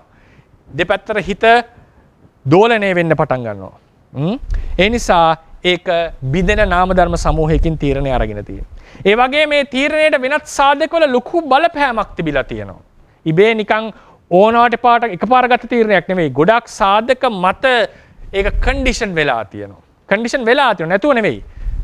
සාධක වේ තීරණය වෙලා තියෙනවා. නමුත් ඒ තීරණය ගැනීමේදී සිත් පහළ වෙලා තියෙනවා. තවද එම තීරණය ගනු ලබන නාම ධර්ම හටගන්නේ තවත් ධර්මවල උපකාරයෙන්. ඒ සිත ආදී හටගන්නේත් වෙන ධර්මවල උපකාරයෙන්. නිකන් එකපාර හටගත්තා නෙවෙයි. ඒ වගේම ඒ ධර්මයෝ සොකීය ලක්ෂණ ධර්ම ටිකක්. ඉපදලා බිඳෙන අනුම්මත හේතු වෙලා හටගන්න සොකීය ලක්ෂණයේ දරන වෙනත් සාධක මත තීරණය වෙච්ච දෙයක් තමයි මේ තීරණය කියලා කියන්නේ. ඒ නිසා එක පුද්ගලයෙක් ගත තීරණයක් නෙවෙයි. එතනින් දැනගන්න ඉබ්බවින් තීරණය ගෙන ඇත්තේ පුද්ගලයා සත්වයාලේ සලකන එක් ධර්මයක් හෝ කෙනෙක් විසින් නොව හේතුන් නිසා හටගත් කෙටි ආයුෂයක් ඇති ධර්ම සමූහයක් විසිනි. එතකොට දැන් ඒ සමහර කෙනෙක්ට හිතෙන්න පුළුවන් මෙතන තීරණ ගන්න භව කියලා එකක් තියෙනවා. එතකොට තමයි අර මම නිතරම කියපු කතාව තියෙන්නේ. තීරණයක් ගත්ත පමණින් ආත්මයක් නොවේ. තීරණ ගැනීම කියන එක තවත් හේතු සාධක මත යැපෙන ඒ වගේම ඒක චිත්ත ධර්ම සිතෙහි හටගන්නා වූ තවත් එක්තරා සිදුවීමක්. ඒ සිත අනාත්මයි. සිත ධර්මයක්. සිත හේතු නිසා හටගෙන නිරුද්ධ වෙන දෙයක්. ඒ තීරණේ පවා යම් කන්ඩිෂන් මාර යම් ප්‍රමාණයකට තීරණේ මේ සකස් වෙලා තියෙනවා. නමුත් ඒ අවශ්‍ය තීරණේ ඉවැලුවේට් කරලා මැනලා කිරලා ගැනීම කියන එක ඒ වෙලාවේ සිද්ධ වෙන දෙයක්. ඒ නිසා තීරණය ගත්ත පමණින් එතන ආත්මයක් වන්නේ නැහැ. ඒ තීරණය අරන් තියෙන්නේ හේතු නිසා හටගන්න සිත් සමූහයකින්. හැබැයි කොහොමද ඒ තීරණය ගත්තේ? එතකොට ඒ හිතේ මෙකැනිසම් එක විස්තර කරන්නට ඕනේ. කොහොමද ඒ සිතට ඒ අදහස එන්නේ? කොහොමද ඒ සිත එකිනෙකට සම්බන්ධ? ඒ කියන්නේ සිත් එකිනෙකට සම්බන්ධයි. මේ එකපාර එක සම්පූර්ණයෙන් එක සිතට එකිනෙකට වෙන් වෙච්ච සිත් නෙවෙයි. මේකේ සම්බන්ධතාවයක්, ඒකත්වයක් තියෙනවා. ඒ ඒකත්වයේ ලොකුවට බලපානවා මේ තීරණ ගැනීම ආදිය කෙරෙනකොට. ඒ නිසා තමයි අපිට තෝරලා බේරලා තීරණ ගැනීම කියන එක සිද්ධ කරන්නට පුළුවන් වෙන්නේ. ඒ නිසා තීරණගත් පමණින් ආත්මයක් වන්නේ නැහැ. ඒ නිසා අපි කතා කරේ මොකද්ද? කාරක දෘෂ්ටියට හේතු කතා කරා සිත සහ චිත්තද රූප අතර චිත්තද රූප වල දායකත්වය, ඍතුද රූප වලත් යම් දායකත්වයක් තියෙනවා. ඊට පස්සේ ඒ ක්‍රියාකාරකම් සිද්ධ වෙන නිසා හිතට අනුකූලව එතන ආත්මයක්ද තියෙනකොට ආත්මයක්ද කියනකොට ඒකට තේරවාදයෙන් ලැබෙන පිළිතුරු අපි කතා කරා. ඒක සිතට තනියම චේතනාවට තනියම ක්‍රියා කරන්න බැරි නිසා ආත්මයක් නෙවෙයි. ඊට පස්සේ තනියම ක්‍රියාත්මක නොවුනත් චේතනාව ආත්මයේද කියලා හොත් ඒකට පිළිතුරු ලබා දෙන කෝණත් අපි කතා කරා. කිහිපයක්ම චේතනාවයි ආත්මය එකක්ද දෙකක්ද ආදී ලෙසට විස්තර කරමින් ඊට පස්සේ චේතනාව හටගන්නේ තවත් ධර්ම නිසා ඒ සමග චේතනාවේ ස්වභාවයේ තීරණ වෙච්ච සාධක සහ තීරණ ගැනීම කියන සිද්ධිය ගැන කෙටියෙන් අපි හැඳින්වීමක් කරා. ඒකෙදි තීරණ ගත්ත පමණින් ආත්මයක් නෙවෙයි කියන එකත් ආත්මය කියන අදහසෙන් අදහස් කරන්නේ එක පුද්ගලයෙක් මෙතන ඉඳලා වෙනස් නොවි තීරණ ගන්නවා කියන එකත් ඒක තමයි ඒක එතන නැහැ කියන එක අපි සාකච්ඡාවට ගත්තා. අතරුවන් සන්නබද. සන්නත මේ දැන් පැරලයිස් වෙච්ච දැන් කොනසිල් සයින්ස් දැන් චේතනාව තිබ්බට අර මට මුඩක් කර එතන හරියට තිබ්බ රැගින්න කරන්න යන්න නොහැකි ලාභ කියලා ඇති වෙන සංඥාසේ මොකක් ඉන්නද? ඒ රූපවල ඍතුජ රූපවල තියෙන අඩුවනේ. ඍතුජ රූප සපෝට් කරන්නේ නැහැ එයාගේ චිත්තද පවත්‍රියට ඒ ක්‍රියාකාරකමට. ඒ නිසා ක්‍රියාකාරකම වෙනකොට චිත්තද රූප විතරක් නෙවෙයි ඍතුජ රූපත් ඕනේ මේ මට්ටමේ තියෙන්නට ඕනේ. තේරුම් ගන්නයි ස්වාමීන් වහන්සේ. තේරුම් ගන්න මට කියනවා ගැටලුවක් ඒකේ දැන් අපි චේතනාව කියලා ගන්නේ කර්මය නම් අහෝසි කර්මයන් වලදී චේතනාව කොයි ආකාරයෙන්ද බලපාන්නේ? එතනදී අර කැමැත්ත ඉෂ්ට වීමක් වෙන්නේ නේද? අහෝසි කර්මයකදී කොහොමද මේක බලපාන්නේ කියලා? නෑ අහෝසි කර්මයක් කියලා කියන්නේ අහෝසි කර්මයේ චේතනාවේ මොකක්වත් වෙනසක් නෑ. කර්ම තමයි තියෙන්නේ. අහෝසි කර්ම යනු මෑනියෝ විපාක ලබා දීමට අවස්ථාවක් නොලැබීම නිසා විපාක ලබා දීමේ අවස්ථාව ඉක්ම ගියපු කර්ම වලට තමයි අහෝසි කර්ම කියලා කියන්නේ. අහෝසි කර්ම වර්ග කීපයක් තියෙනවා. ජනක වශයෙන් අහෝසි කර්ම ගැන කතා කරනවා. එතකොට තමයි පළවෙනි ජවන චේතනාව මේ ජීවිතයේ අගින් අහෝසි වෙනවා විපාක දුන්නේ නැත්තම්. හත්වෙනි ජවන චේතනාව මරණින් දෙවනි ජීවිතයේ මරණින් කලින් විපාක දුන්නේ නැත්නම් අහෝසි වෙනවා. තුන්වෙනි එක මැද ටික පිරිනිර්වාණ පාන්න කලින් විපාක දුන්නේ නැත්නම් අහෝසි වෙනවා. මේක තමයි ජවන කෘත්‍ය වශයෙන් අහෝසි වීම. ඊට පස්සේ උපස්තම්භක උපපීලක උපඝාතක කෘත්‍ය වශයෙන් උත් අහෝසි වීමක් වෙනවා. ඒක වෙන්නේ පරිනිර්වාණය. ඉතින් මේ විදිහට ගත්තම ඒ අහෝසි කර්ම කියන එකේ තේරුම තමයි විපාකයක් ලබා දීමට අවස්ථාව නොලැබිච්ච නිසා. එහෙම නැත්නම් මේ වෙලාවේ තියෙන චේතනාවේ ස්වභාවයකින් තීරණය වෙන්නේ නැහැ කර්මයක් අහෝසි වෙනවද නැද්ද කියන එක. එහෙමයි ස්වාමීනි. ඒ කියන්නේ චුතිසිතේදී දුර්වල වීම නිසා තමයි නෑ චුතිසිතේ දුර්වල වීම නෙමෙයි. ඒ කියන්නේ දැන් කර්මයක් කරාම විපාක ලබා දෙන්නට ඒක තැම්පත් වෙලා තියෙනවනේ ශක්තිය. ඒ ශක්තියට සුදුසු පරිසරයක් හැදෙන්නට ඕනේ. ඒ සුදුසු පරිසරය හැදෙන්න කලින් අපි පිරිනවම් පෑවොත් එතකොට ඒවට විපාක දෙන්න අවස්ථාව ලැබුණේ නෑනේ. එහෙම එකක් ගැන කියන්නේ. එහෙම එකක් ගැන මේ කියන්නේ. මොහොත පැහැදිලි කර්මයකට විපාක දෙන්න අවස්ථාව නැති වුණා. අවසරයි ස්වාමීන් වහන්සේ. ඊට සරණයි. තෙරුවන් සරණයි. ස්වාමීන් වහන්සේ ලක්කන අඤ්ඤත්තේ කියන එකට නාම රූප දෙක ගන්න පුළුවන්ද ස්වාමීන් වහන්සේ? ලක්කන කත අඤ්ඤත්තේ කිව්වම දැන් මෙතන පුළුවන් ගන්න නාම රූප දෙකක් ගන්න පුළුවන් රූප ගන්න පුළුවන් නාම උනත් ගන්නට පුළුවන්. එකම චිත්තුප්පාදයේ තියෙන නාම දෙකක් උනත් ගන්නට පුළුවන්. මෙතන අපි අදහස් කරේ ඉතින් චේතනාවයි ආත්මය සම්බන්ධයෙන් කතා කරනකොට ලක්කන කතඤ්ඤත්තේට නාම එකම චිත්තුප්පාදයේ තියෙන ඕන ධර්මයක් ගන්න පුළුවන්. එකම රූප කලාපේ තියෙන ඕන ධර්මයක් ගන්න පුළුවන්. නාම රූප දෙක ගන්න බෑ. නාම රූප දෙක ගන්නට බෑ. ඒක හොඳයි. ඔය නාම රූප දෙක ගන්න බෑ. මොකද වස්තු රූපයක් අසුරු කරන් නාමයේ තිබුණත් එතන අවිනිභෝග බවක් නෑ. ඒකට බැඳිලා නෑ දෙන්න. ඒකින්ද බෑ. මඩ බටවි අපෝ තේජෝ වායෝ වගේ නෙවෙයිනේ. ඒ දෙක එහෙම සම්බන්ධ වෙලා නෑනේ. හොඳයි ස්වාමීන් වහන්සේ තේරුණා. තෙරුවන් සරණයි. ස්වාමීන් වහන්සේ තවත් ප්‍රශ්නයක් ඉදිරිපත් කරන්න මේ දැන් දරුවෙක් ගර්භාෂය තුල ඉන්නකොට මේ එතනදී යාට ආත්ම සංකල්පයක් දෙන්නේ නැහැනේ. නමුත් එයාගේ විඤ්ඤාප්ති ස්වභාවය යෙදෙන්නේ කොහොමද? එතනදී චේතනාව පහළ වෙනවද? අතපය හෙල වෙනවා. එයාගේ කය කැරකෙවෙනවා. ඒ වගේ වෙලාවදී අපි කොහොමද ඒක නිර්වචනය කරගන්නේ? මෙහෙමයි. ආත්ම චේතනාවෙන් ක්‍රියාවක් සිද්ධ කරන්නට ආත්මයක් සංකල්පයක් තිබිය යුතු නැහැ. උදාහරණයකට අතෝසවනවා කියන එක ආත්ම සංකල්පයෙන් කරන එකක් නෙවෙයි. ඒක රහතන් වහන්සේත් කරනවා. ඉතින් ඒ නිසා පොඩි ළමයාට ආත්ම සංකල්පේ නැද්ද කියලා මම එදා ඉස්සලා කිව්වේ ඒක අඩුයි කියන එක, දුර්වලයි කියන එක. අපේ වගේ නිකන් අර සංකීර්ණ නැහැ කියන එක. නමුත් උපන් සෑම සත්වයකටම මම මෙතන කෙනෙක් ඉන්නවා කියන හැඟීම තියෙනවා සමහර. මෙතන කෙනෙක් ඉන්නවා කියලා උදාහරණයකට එක සත්‍යයන් සත්‍ය වෙන. දැන් උදාහරණයකට ගත්තොත් කණ්ණාඩියක් ඉස්සරහට ගියාම මම දන්නවනේ මේ මම කියලා. අලියට සාමාන්‍යයෙන් ඒක පුළුවන්. වෙන සත්තුන්ට බෑ. සමහර සත්තු ඉන්නවා කණ්ණාඩියෙන් දැක්කම තව සතෙක් කියලා හිතන. එයාට තේරෙන්නේ නැහැ මේ තමන්ගේ ප්‍රතිරූපයක් මේ තියෙන කියලා. හැබැයි අලියා වගේ සත්තු ඒක තේරුම් ගන්නවා කියලා සමහර අලි. එයාට තේරෙනවා මේ ප්‍රතිබිම්බය මම්මයි කියලා. ඒ වගේ ආත්ම සංකල්පයේ තියෙනවා එක එක ස්ටේජස්. එතකොට ওই තිරිසනාගේ එක අඩුයි මේ මට්ටම. එතකොට කුඩා දරුවගෙත් ඒකේ ටිකක් තව වර්ධනව අපේ කාලයත් එක්ක වර්ධනය වෙනවා මේ ආත්ම සංකල්පේ. ඒ නිසා මම ඒක දුර්වලයි. නැහැ කියලා එකක් නෙවෙයි කියන්නේ. සිතක් පහළ වෙනවා නම් අරමුණු දැනගන්නකොට රූපකයත් එක්ක මේ සිත සම්බන්ධයි. මෙතන සංවේදනා ටික තියෙනවා. එතකොට මේ ඒකත්වයෙන් අරගෙන අස්මිමානය කියන හැඟීම උපදිනවා යාට. අස්මි වෙමි කියන හැඟීම ඒකත්වයකින් ගන්නෙ. මේ සිත කය සංවේදනා ඇති වෙන මේ සියල්ලම මම කියලා එයා අරගන්නවා. ඒ ස්කන්ධ උපාදාන ස්කන්ධ පහම එකට අරගෙන. ඉතින් ඒක උහුට තියෙනවා. ඉතින් ඒක රහතන් වහන්සේ දුරු කරනවා. නමුත් ක්‍රියා කරන්න ප්‍රශ්නයක් නැහැ. විඤ්ඤාති උපදින්නට ආත්ම සංඥාවේ කිසි දායකත්වයක් නැහැ. තෙරුවන් සරණයි මහත්මයා. සයනෝසන් විතර අපිට ස්ට්‍රෙස් කරලා කියන්නේ මේ ආත්ම සංඥාව දුරු කරගැනීමේ අතර මකරන්නේ අවබෝධයක් ලැබෙන්නේ. ඒතකොට මට මේ ප්‍රශ්නයක් කියනවානේ ආත්ම සංඥාව අපිට දුර වුණොත් එහෙම ඔව්. ඒක භෞතික පැත්තට භෞතිකවාදී පැත්තකට යamak සිද්ධ වෙනවද නැත්නම් අපි ආත්ම සංඥාව නැත්නම් පෙර භවයක් මතු භවයක් කියනවා කියන හැඟීම නැතු යamak සිද්ධ වෙනවනේ. දැන් පෙර භවයකට අපගෙනෙක් හෝ මතු භවයකට යනගෙනෙක් හෝ නැති වෙනවා. එහෙමනම් වර්තමානයේ විතර භෞතිකවාදී පැත්තට යම ගන්නවද කියන අදහසක් ඇති වෙනවා. නෑ එතන තියෙන්නේ පරමාර්ථ ප්‍රඥප්ති මිශ්‍රණයක් ඔය ප්‍රශ්නේ තියෙන්නේ මහත්මයා. ඒ කියන්නේ උදාහරණයකට අපි පෙර භවයේ පසු භවයේ විස්තර කරන්නේ නාම රූප ටිකේ පැවැත්මක් ලෙසනේ නේද? පෙර භවයේත් නාම රූප પરම්පරාව තිබුණා මේ භවයේත් තියෙනවා ඉදිරියටත් යනවා හේතු ඇති කල්ලි. එතකොට පරමාර්ථ කතාවෙන් ගත්තාම පෙර භවයේ පසු භවයේ යනු ඒ නාම රූප પરම්පරාවෙන් මේකක්. එතකොට ඒකදු නාම රූප ධර්මයක්. සත්වයේ පුද්ගල වෙන එකිනෙක එක ධර්මයක් අනිත් ධර්මයෙන් වෙනස්. ධර්ම වශයෙන් වෙනස්. සම්බන්ධයක් තියෙනවා.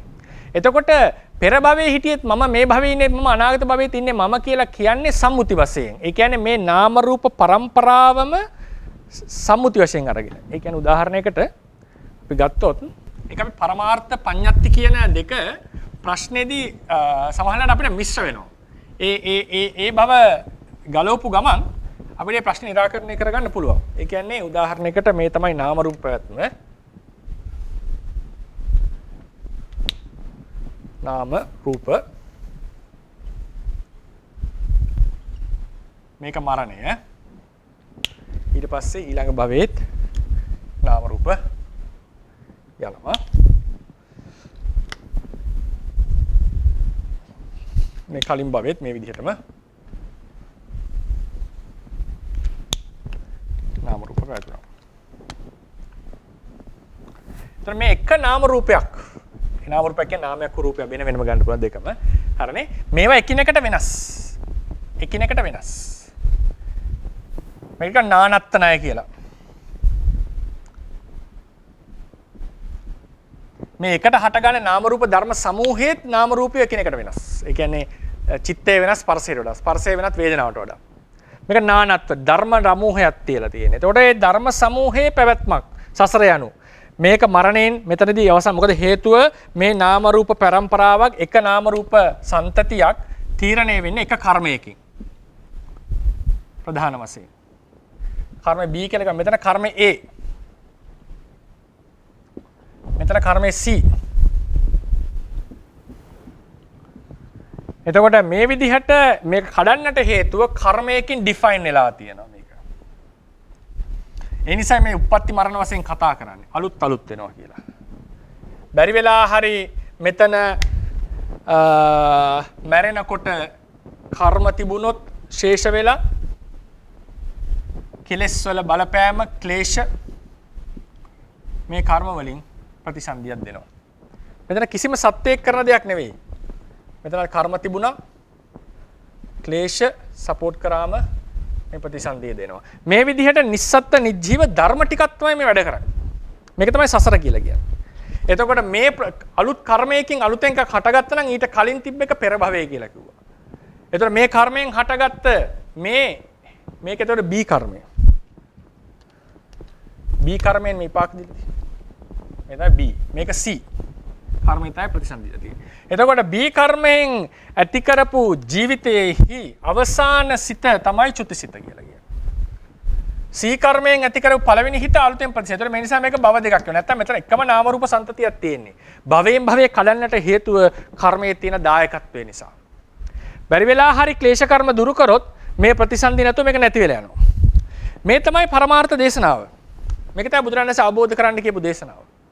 දැන් සම්මුති වශයෙන් ඉන්නකොට සම්මුති වශයෙන් අපි මේකට මම කියලා කියනවා. මොකද හේතුව ඒක ඒකත්වයක් අරගෙන මම කියනවා. හැබැයි මේ නාම රූප પરම්පරාව මේකට සම්බන්ධ නිසා අපි කියනවා මම කලින් භවයේ උපන්න කියලා. මම ඊළඟ පස්සේ භවට යනවා කියලා කියනවා. මෙතන මිශ්‍ර කරන්නට බෑ. සම්මුති දේශනාව ලෙසත් පරමාර්ථ දේශනාව ලෙසත් යන්නට ඕනේ. එතකොට දැන් කවුරු හරි කෙනෙක් අහන්න පුළුවන් මෙහෙම එකක්. මෙතන සත්වයේ පුද්ගලයෙක් නැතිනම් මම නැති වෙනවනේ. එතකොට මේ සම්මුතියයි පරමාර්ථයයි මිශ්‍ර කරලා සම්මුතියේ හැටියට සත්‍යයක් ඇත. මෙතන නැත කියන්න බෑ. එතකොට ඒක පරමාර්ථ කතාවට ඇවිල්ලා අපි. පරමාර්ථ කතාවේදී සත්වයක් නැත නාම රූප પરම්පරාවක් පවතින්නේය. සම්මුතිය හැටියට සත්වයා භවයෙන් භවයට යන්නේය. සම්මුතියයි පරමාර්ථය මිශ්‍ර වුණොත් අපි අතින් එතනදී අපිට කියන්න වෙනවා. එතනදී කියනවා සමහර කෙනෙක් අහනවා වෙන්න පුළුවන්. මෙතන සත්වයක් නැතිනම් සත්වයක් නැහැගෙන පරමාර්ථ දේශනාවට ඇවිල්ලා ඊළඟ භවයේ උපදින්නේ මම නෙවෙයිනේ. මෙන්න සම්මුතියට ඇවිල්ලා. ඒ ප්‍රශ්නේ හරි ට්‍රිකි වශයෙන් දැනනවා. ඔබතුමා ප්‍රශ්නේ නෙවෙයි සමහර කෙනෙක්ට එහෙම ප්‍රශ්නයක් එනවා. ඒක හරි අමුතුයි. ඒක උත්තර දෙන්න අමාරුයි වගේ. එතන තියෙන ප්‍රශ්නේ තමයි සම්මුතියයි පරමාර්ථයයි පැටලෙලා ප්‍රශ්නේ ඇවිල්ලා තියෙන්නේ. ඒක හිතලා නැහැ කවුරුත්. ඒ කවුරුත් කියන්නේ අහන කෙනා සමහරට හිතලා නැහැ. එතන වෙනස ඒකයි. සම්මුතියෙන් ගත්තම නෑ මම ඉන්නවා. මොකද ඒක සම්මුතියෙන් කතා කරන්නේ. මම කියලා පරමාර්ථ වශයෙන් නෑ. මම ඉන්නවා. මම ඉන්නවා නම් ඊළඟ භවෙත් මම කියලා අපි සලකන්නේ. කලින් භවෙත් මමමයි. ඒකයි බුදුරජාණන්ගේ වෙස්සන්තර මම වෙස්සන්තර මම මහෝෂධ. මගේ උපත්මක් නැත නැවත. මේ සම්මුති වශයෙන්. ඒතර මෙතන නිවන දැක්කොත් එහෙම නිවන් දැක්කොත් රහතන් වහන්සේ නිවනටපත් වුණා සම්මුති වශයෙන්. පරමාර්ථ වශයෙන් නිවන් දකින්න කෙනෙකුත් නැහැ. එතකොට මේ දුරු කරන්නට කියලා තියෙන ඔබතුමා ප්‍රශ්නේ හැටියට ආත්ම සංඥාව දුරු කිරීම යනු අර පරමාර්ථ සම්මුති සත්‍ය දෙක සැබවින් තේරුම් අරගෙන අපිට වෙලා තියෙන්නේ අපි සම්මුතිය මිශ්‍ර කරගන්නවා අපේ ජීවිතේට. ඒක ඇත්තක් ලෙස පිළිගන්නවා මම ඉන්නවා කියලා. මෙතන කියන්නේ මේ සම්මුතිය අයින් කරලා පරමාර්ථ කතාව තේරුම් ගන්න. එතකොට ඒ පරමාර්ථ කතාවේ හිටියම අතීතෙත් මම ඉඳලා නැහැ. නාම රූප ටිකක්. දැනුත් නැහැ අනාගතෙත් නාම රූප ටිකක්. මේක තමයි කාංකා විතරණ විසුද්ධියෙන් අවබෝධ කරගන්නේ.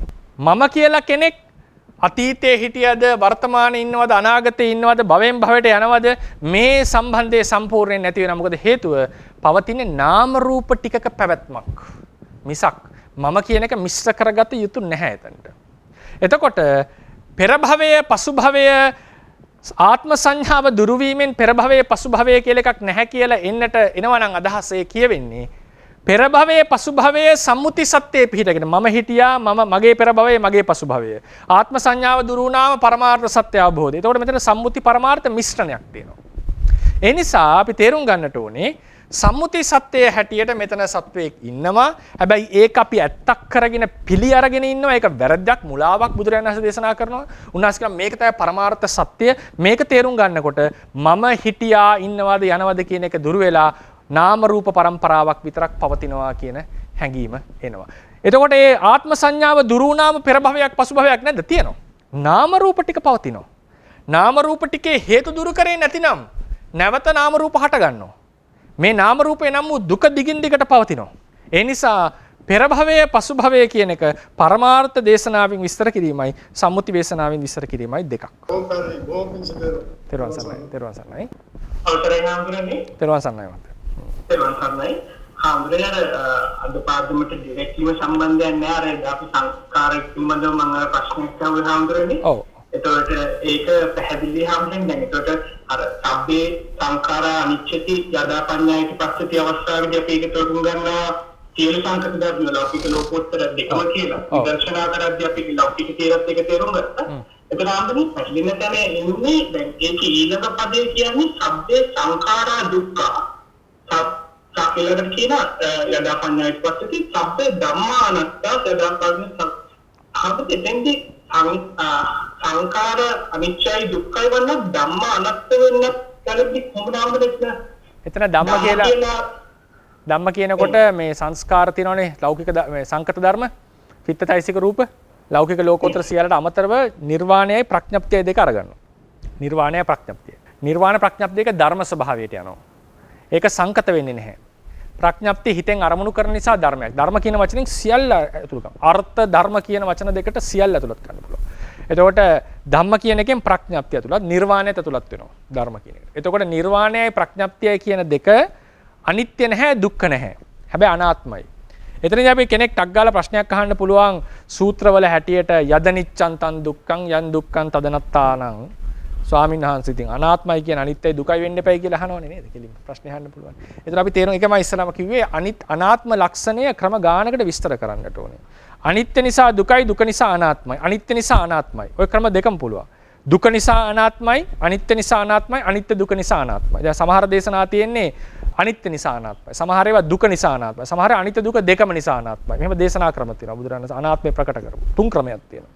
එතකොට එතනදී ගන්න අනිත්‍ය දුක නිසා අනාත්මයි කියන එක තමයි සම්මසන ඥාණයෙන් එහාට අපි විස්තර කරන්නේ. සහ ඇත්තටම පච්චේ පරිග්‍රහ ඥානෙත් එක තේරුම් ගන්නවා. සහ ඊට පස්සේ පච්චේ පරිග්‍රහ ඥානය, සම්මසන ඥානය සහ දිට්ඨි විසුද්ධියේ එක අවස්ථාවකදී. නමුත් නිවන අනාත්මයි වෙන්නේ සොකීය ස්වභාව ලක්ෂණේ යුක්ත නිසා. ඒක තමයි දිට්ඨි විසුද්ධියේ මුල අපි ගන්න අනාත්මය. ඒක නිවනේ නැහැ මේ ආත්මයක් කියන ක්‍රියාවෙන ඒ කියන්නේ අර තමන්ට අභිමත පරිදි ක්‍රියාත්මක වෙන ආත්ම ලක්ෂණ. ඒකට ඔය ඔක්කොම ප්‍රශ්න වලට ප්‍රධානම සාධකය තමයි අපි ආත්මය ඩිෆයින් කරගෙන නැතිකම. ආත්මය ඩිෆයින් කරගත්ත ගමන් හරි වැඩේ. ඒ නිසා අපි දවසක ඕක ආත්මය කියන එකේ මොනවද ලක්ෂණ කියලා දීර්ඝ කතා කරමු. එතකොට ඒ නිසා නිවනෙහි ආත්ම ලක්ෂණේ නැහැ. දැන් යමක් බිඳෙනවා නම් කැමති වුණත් නොකැමතුණත් බිඳෙනවා නම් දුක උපදවනවා නම් මේක ආත්මයක් නෙවෙයි කියලා සලකනවා. ඒ අර්ථයෙන් ගත්තම නාම රූප දෙකම අනාත්මයි. අයි බිඳෙනවා. දුක උපදවනවා. සංකතයි. ඒ නිසා නිවන ඒ ලක්ෂණ නැහැ. ඒ නිසා ඒ අර්ථයෙන් නිවන අනාත්මයි නොකිය යුතුයි. හැබැයි ස්වභාව ලක්ෂණ වශයෙන් පඨවි ධාතුවේ කක්කලත්ත ලක්ෂණය, තද ගතිය ඒටම අයිති එපමණයි. ඒකට ආපෝ වෙන්න බෑ, තේජෝ වෙන්න බෑ. ඒකේ තියෙනවා ස්ථිර ලිමිට් බතියක්. ඒක ස්වභාව ධර්මයක්. ඒ ස්වභාව ධර්ම වීම වශයෙන්ුත් අනාත්මයි කියලා කියනවා. ඒකනේ ඔය නාම රූප පරිග්‍රහය දෙති වෙන්නේ. නාම රූප දෙක පරිග්‍රහ කරගෙන යනකොට අනාත්මය ඇති වෙන්නේ ওই ක්‍රමයට ප්‍රධාන වශයෙන්. හේතුඵලයක් කෙටියෙන් ගන්නවා අපි. කෙටියෙන් ගන්නවා. සමහර තැන්වල නමුත් සාමාන්‍යයෙන් ගන්නේ ලක්ෂණ වශයෙන් මෙනෙහි කිරීම. එතකොට ඒ අර්ථයෙන් ගත්තම නිවනට තියෙනවා ශාන්ති ලක්ෂණය, සම්ති ලක්ෂණ. අච්චුත රසං. ඒක දෙනවා ලක්ෂණ රස පච්චුපට්ඨන. පදට්ඨානයක් නෑ නිවනට. නිවන හේතුන්ගෙන් හටගන්න එකක් නෙවෙයි. ඔය නාම රූප ධර්මවල පරමාර්ථවල පදට්ඨානේ නැති ධර්මය තමයි නිවන. එතකොට ඒ ලක්ෂණ වශයෙන් ගත්තම නිවනේ ඒ අනාත්මයි කියන්නේ ඒ අර්ථයෙන්. ප්‍රඥප්තිය අනාත්මයි කියන්නේත් ඒ වගේ ඒකේ කොහොමත් අර ඒ ආත්ම ලක්ෂණේ කිසිසේත්ම නැහැ. ඒක හිතට අරමුණ ධර්මයක් විතරයි නිසා. අන්තිමට ධම්ම කියන්නේ විශේෂීව අපි පෙන්නන්නේ ප්‍රත්‍යක්ෂතා නිර්වාණ ධාතු කියන එක. නෑ සියල්ල. නෑ ධම්ම කියලා කියන්නේ එතන සංකත සංස්කාර සහ නිර්වාණය ප්‍රඥප්ති කියන සියල්ලම එකතු කරලා. සබ්බේ ධම්මා අනාත්මයි. ඔව්. සියල්ල. අර දෙක විතරක් නෙමෙයි. මොකද සංස්කාර ධර්මත් අනාත්මයිනේ. හරිනේ සංස්කාර ධර්ම ওই ක්‍රම හැම එකෙම අනාත්මයි. නිවන අනාත්මයින් අර කියපු ප්‍රධාන ඒ අමු කියපු ස්වභාව ලක්ෂණ ආදී දැරීම් වලින් විතරයි. අනිත්‍ය දුක්ඛ නිසා අනාත්ම ගතයක්, වසඟේ නැති ගතියක්, ඒ කියන්නේ වසඟේ කියන්නේ විනාශ වෙනවා. ඒ ලක්ෂණයෙන් කැමතුණන් වෙනවා විනාශ වෙනවා කියන ලක්ෂණය නෙවෙයි නිවන අනාත්මයි. අවසස්සන්නන්ස අද දේශනා පිළිබඳ ප්‍රශ්න සුගෝවන්ස සඳහන් කරපද්දි මේ තීරණ ගැනීමත් ප්‍රාර්ථනා කිරීමත් දෙකම එක වගේ කියලා හිතන සන්නන්ස ඒ සුසංක අපි අනාගතය පිළිබඳ යම් තීරණයක් ගත්තොත් නැත්නම් ප්‍රාර්ථනාවක් ඇති කරගත්තොත් ඒතර මේම ඒ තීරණ ගන්න මොහොතේ ඇති වෙන සිතුවිල්ල ඒ දිගට පවතින සිතුවිලි ධාරාවේ දිගටම ඒ පිළිබඳ ප්‍රත්‍ය වශයෙන් යමක් ඒ සම්බන්ධතාවයක් තියෙනවා සන්නන්ස ඒ වගේම දැන් අපි ගන්න තීරණයක් කර ප්‍රාර්ථනා කර මේ භවයේදී නැත්නම් ඊළඟ භවයකත් ඒක ඒ විදිහටම වෙනස් වෙනද පොඩ පැටර්න් එකක් තේරුම් ගන්න. ඔව් ඒ මෙහෙමයි ඉතින් ප්‍රාර්ථනාවක් පිටවගෙන යනකොට ලොකු උපකාරයක් තියෙනවා ඒක ඉෂ්ට වෙන්නට ප්‍රාර්ථනාව තියෙන එක. ප්‍රාර්ථනාවෙන් පමණින් ඉෂ්ට වෙන්නේ ඒකට අවශ්‍ය සාධක ගෙනියන්නට ඕනේ. නේද? උදාහරණ බුදු වෙන්න පතනවා වගේක් ගත්තොත් එහෙම. ඉතින් ඒවා ලොකුවට බලපානවා චිත්ත ප්‍රවාහයට. අපි හිතමු රජ වෙන්නට ඕනේ කියලා කාට හරි සසර. රජ වෙන්න ප්‍රාර්ථනා කරන් යනකොට ඒ කුසල් වලින් ඒ උපනිශ්‍රය ලැබෙනවා යාට.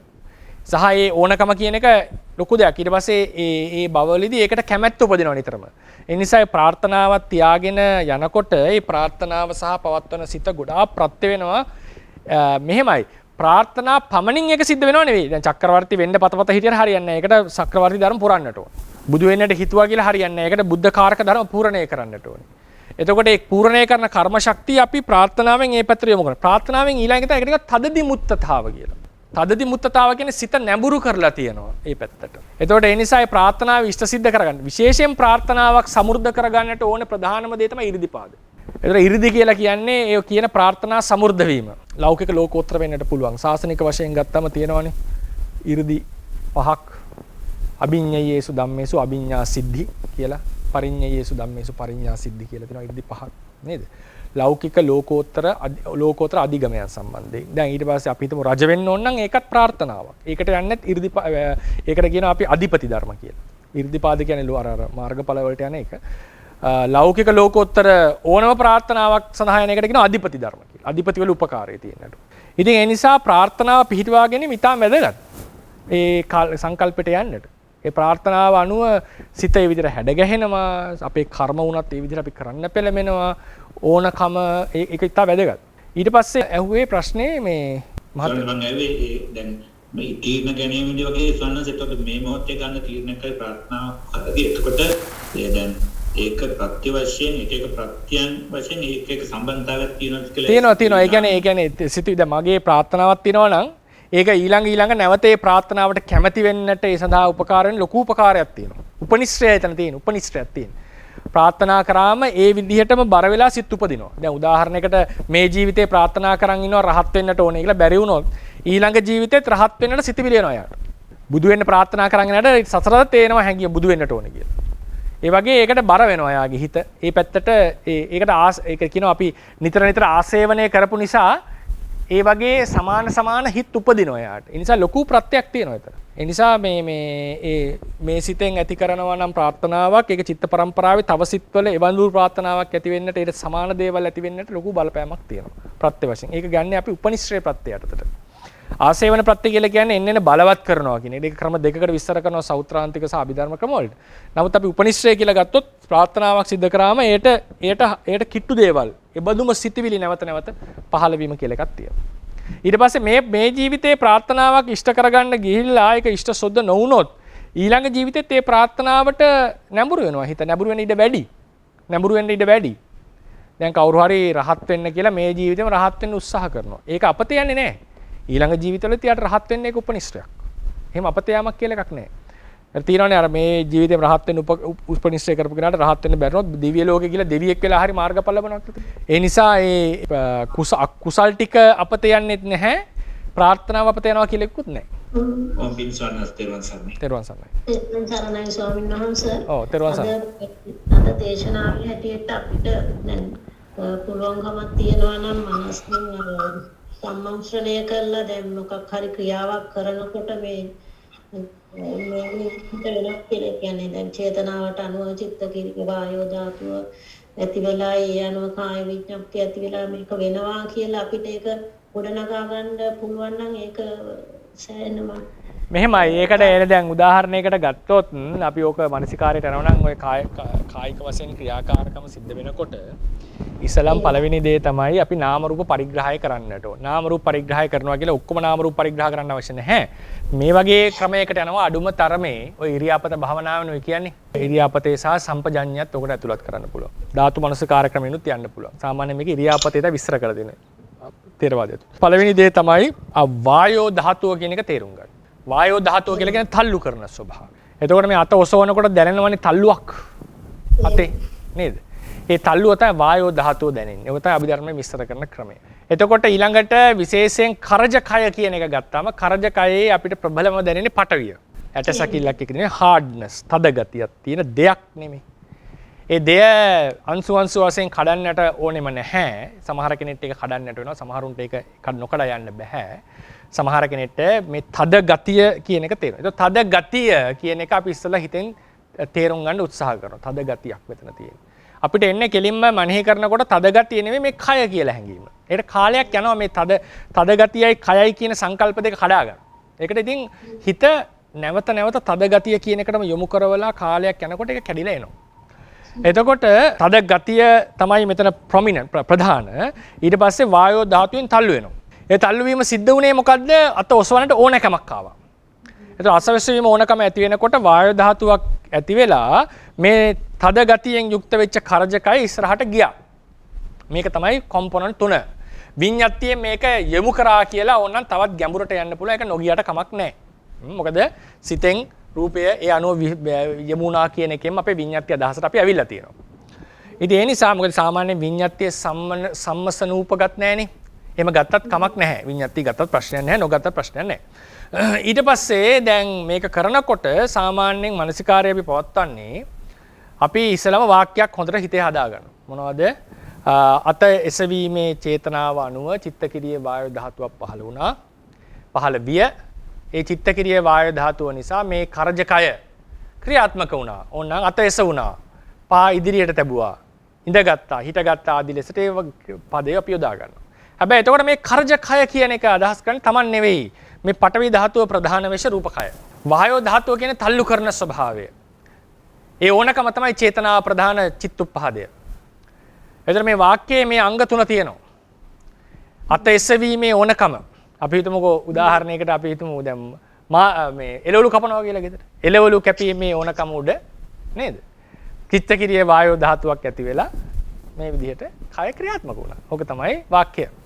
එතකොට මේක මානසිකාර කරමින් අපි කරන්නට ඕනේ.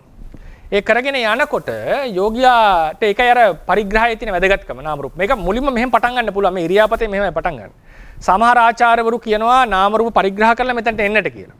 සමහර කෙනෙක් මෙතනින් පටන් ගන්නට පුළුවන්. ඒ නානා ක්‍රම වලින් විපස්සනාට බැස ගන්නට පුළුවන්. එතකොට හැබැයි ඒකේ තියෙන ප්‍රධානම අනිවාර්යෙන් තිබිය යුතු දේ තමයි හරිනේ ඒක තිබිය යුතු අංගයක් තිබිය යුතු සාධකයක් කියලා ගන්න. ඒ තමයි අපිට කරජකය පඨවි ධාතුව අධික ආපෝ වායු වැටුණත් කමක් නැහැ. ප්‍රධාන වශයෙන් පඨවි. පඨවි ධාතුව අධික රූප සමූහයක්. සමූහයක් කියලා කියන්නේ පඨවි ධාතුව ධාතු ස්වභාවයක් කියන එක තේරෙන්නට ඕනේ. එහෙමත්ම නැතිනම් මේක සියුම් කොටස් වලින් කැඩිච්ච දෙයක් අර තද කොටස් වලින් කැඩි හැදිච්ච දෙයක් කියලා තේරුම් ගත්තත් ඇති. ඊට පස්සේ වායු ධාතුවේ තල්ලු කරන ස්වභාවය තේරුම් ගන්නට ඕනේ. ඊට පස්සේ ඕනකම කියන එක තේරුම් ගන්නට ඕනේ. එතකොට මේක මෙහෙම කරගෙන යනකොට අපි හිතමු ක්‍රියාව කරමින් කරා වෙන්න පුළුවන් ක්‍රියාව කරන්නට කලින් හෝ කරාට පස්සේ මේ මානසිකාරය ගියත් ප්‍රශ්නයක් නැහැ. ඒ මොහොතේ කරන්න කියලා අවශ්‍යතාවයක් නැහැ. මේක දීගනිකා අටුවාවේ පැහැදිලි කරනවා. සක්මන් කරමින් කරත් සක්මන් කරලා කෙලවර ගිහිල්ලා හිටගෙන ඉඳලා මේක සක්මන ගැන මෙනෙහි කරත් ප්‍රශ්නයක් නැහැ. ඒක තමයි තේරවාදයේ ණය ක්‍රමය. මොකද හේතු වැදගත් වෙලා දින අරමුණ කියන එක. එතකොට ඔතනදී ඔය මානසිකාරය ඔය විදිහට කරගෙන යනකොට ඒක කරගෙන යන්න පුළුවන් කෙනෙක්ට භාවනා මානසිකාරයක් ලෙස මොකද්ද ක්‍රියා කිරීමේ ඕනෑකම උඩ ක්‍රියා කිරීමේ චේතනාව උඩ නැත්නම් ක්‍රියා කිරීමේ චේතනාව අනුව චිත්තකිරිය වායෝ ධාතුවක් පහළ වුණා. ඒ අනුව මේ කර්ජකය ක්‍රියාත්මක වුණා. මේ තමයි වාක්‍යය. ඊළඟට මේක අපි ආපහු කඩනවා වාක්‍යයේදීම. ඒ ක්‍රියා කිරීමේ ඕනෑකම නම් වූ චේතනාව විතරක් කරමුණු කරකමයි චිත්තුප්පාදන වෙනවා.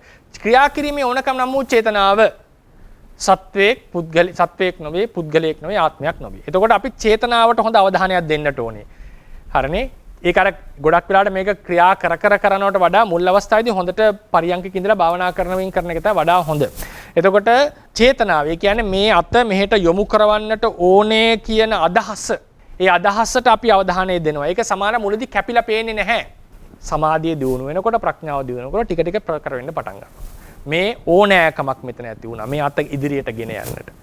ඒ චේතනාව සත්‍යයේ පුද්ගලයක ආත්මයක් නෙවෙයි. ඇයි ඒ සත්‍යයේ පුද්ගලයක ආත්මයක් නොවන්නේ? ඒකේ තිබුණේ අත ඔසවීමේ අදහස විතරයි.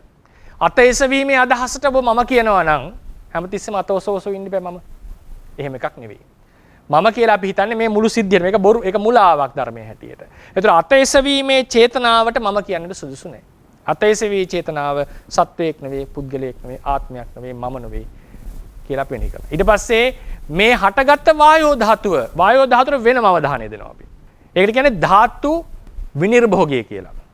ධාතු විනිර්භෝගය කියලා කියන්නේ වෙන වෙනම ධර්මයෝ මෙනෙහි කිරීම. අනාත්මය දුරු කරන්නට තියෙන එකම ක්‍රමය වෙන වෙනම ධාතු මනසිකාර කිරීම. එතන වායෝ ධාතුව ඉදිරියට තල්ලු වෙන බව කියන එක අපි හිතනවා. ඒක. එතන මේ කායිකව ක්‍රියා කරන්නට ඕනේ නැහැ. මේක මනසින් මේක තේරුම් ගත්තම් ප්‍රමාණවත්. Tamanට ලැබෙන අත්දැකීමක් උඩ. මොකද මේ තැන් දෙකේදී වෙලා තියෙන වායෝ ධාතුව පරමාර්ථ වශයෙන් අරමුණු වීම. එතකොට මේ ඉදිරියට තල්ලු කරන ස්වභාවය මේ තල්ලු කරන ස්වභාවයට මම කියන්නට පුළුවන්ද? බෑ. අපි මම කියන්නේ මේ ක්‍රියාව කරපු කෙනාට. තල්ලු කරපු ස්වභාවයට විතරක් අවධානය දෙනවා. අර චේතනාවට විතරක් අවධානය දෙනවා. බලන් හිටපු එකටවත් නෙවෙයි. ඒක තල්ලු කරපු ස්වභාවය, තල්ලු කරන ලක්ෂණ ඇති ධර්මය සත්වයක් නෙවෙයි, පුද්ගලයෙක් නෙවෙයි, ආත්මයක් නෙවෙයි, මම නෙවෙයි. ඊට පස්සේ මේ කරජකය ක්‍රියාත්මක වෙච්ච කරජකය ප්‍රධාන වශයෙන් පඨවි ධාතුව ප්‍රධාන. මේ සත්වේ නේ පුද්ගලයෙක් නේ ආත්මයක්. මොකද ඒක තද ගතියට අපි අවධානය දෙන්නේ. මේ විදිහට නාමය වුණා ක්‍රියාත්මක වෙන සිත, රූපේ වුණා වායෝ ධාතුව, සහයින් තල්ලු කරපු කරජකය. මේ තමයි නාම රූප දෙක. කෙටි ක්‍රමයකට. එතකොට මේක නැවත හැම ක්‍රියාවකටම කරමු. මේක ඉරියාපත භාවනාව කියලා කියන්නේ. හැම ක්‍රියාවකටම මේ විදිහේ මානසිකාරයේ දිගින් දිගට යනවා නම් දැන් උදාහරණයකට ඉඳගෙන ඉන්නකොට කොහොමද මානසිකාරය කරන්නේ? ඉඳගෙන ඉඳීමේ සිතක් පහළ වෙනවා. ඉඳ ගන්නකොට බලමු ඉඳ ගැනීමේ ඕනකම සහිත සිත ඒ චේතනාව. ඒ නිසා හට ගන්නවා චිත්තක්‍රිය වායෝ ධාතු. එනෝ තල්ලු වෙලා කරජකය සහැල් බිමට හිටිනවා. එතකොට සිතට අවධානය දෙනවා. තල්ලු කරපු වේගයට අවධානය දෙනවා බලයට රූපකයට තුන කැඩිලා පේන්න පටන් ගන්නවා. ඒ කැඩෙන්න ඉතින් අර කියපු විදිහට වාක්‍ය හදාගෙන ඉඳ ගැනීම ඕනකම නිසා චිත්තක්‍රියේ වායෝ ධාතුවක් හටගත්තා. ඒ නිසා මේ රූපකය ඉඳගත්තා. කරජකය ඉඳගත්තා. ඊට පස්සේ ඔන්න කඩනවා. දැන් ධාතු විනිර්භෝගී වෙන්නේ දැන්. ඉඳගැනීමේ ඕනකම නම් වූ සිත සත්වයක් නෙවෙයි, පුද්ගලයෙක් නෙවෙයි, ආත්මයක් නෙවෙයි, මම නෙවෙයි. ඒක තව ඉතින් විස්තර කරන්න පුළුවන් දැනුම තියෙනවනේ. අත්දැකීම් තියෙනවනේ. ඊට පස්සේ තල්ලු කරපු වායෝ ධාතුව සත්වයක් නෙවෙයි, පුද්ගලයෙක් නෙවෙයි, ආත්මයක්. තල්ලු කරපු බව ඒ වේගයට අවධානය දෙන්නට ඕනේ. ඉඳගත්ත කරජකය සත්වයක් නෙවෙයි, පුද්ගලයෙක් නෙවෙයි, ආත්මයක් නෙවෙයි, මම නෙවෙයි. මේ විදිහට යනවා. ඊට පස්සේ ඉඳගෙන ඉන්නකොට දැන් ධර්මයේ දන්නවා ඉඳගෙන ඉන්නකොට පහළ වුණා ජාගරණ සිත්. නානා සිත් පහළ වෙනවා. එක එක විතර්ක සිත් පහළ වෙනවා. ඒ සිත් නිසා චිත්තකිරිය වායෝ ධාතුවක් මේ ඉඳින ඉරියව්ව ධර්මින් පහළ වුණානේ. අපි කතා කරේ චිත්ත ධාතුවක් පාඩු වෙනවා කියලා. ඒක නිසා මේ කරජකය ඉඳගෙන සිටව වැටෙන්නේ නැතුව. එතකොටත් අර සිත් වායෝ ධාතුව කරජකය. මේ විදිහට හැම ඉරියව්වකටම මේක ආරූඪ කරන්නට පුළුවන්. ආරෝපණය කරන්නට පුළුවන්. එහෙම කරගෙන යනකොට වෙන වෙනම ධාතු මෙනෙහි කරනකොට ආත්ම සංඥාව දුරු වෙලා මෙතන ක්‍රියාත්මක කරන කෙනෙක් නැහැ. සිත නිසා නාම රූප දෙක රූපකය ක්‍රියාත්මක වෙනවා කියන අවධානයට එන. මේක තමයි සාමාන්‍යයෙන් තේරවාදයේ හැටියට අපි ඉරියාපතේ ලෙස මනසිකාර කරන්නේ. ඕතින් අහම් ස්වාමීන් වහන්සේ වහන්සේ පාද නමස්කාරය කරන මම වහන්සේට කුසල තෙරුවන් සරණයි තෙරුවන් සරණයි. මේ රැස් කරගන්න යෙදුනා වූ කුසල කර්මය තව තවත් ධර්මඥාන භාවනාඥාන දියුණු කරගෙන නිවනින් සැනසෙන්නටම හේතු වේවා. බුද්ධ ශාසනයේ චිරස්ථිතිය පිණිසත් මේ කුසලයේ උපනිශ්‍රේ වේවා කියලා ප්‍රාර්ථනා කරමු. බුද්ධ ශාසනං චිරන් තිට්ඨතු බුද්ධ ශාසනං චිරන් තිට්ඨතු බුද්ධ ශාසනං චිරන් තිට්ඨතු සාදු සාදු සාදු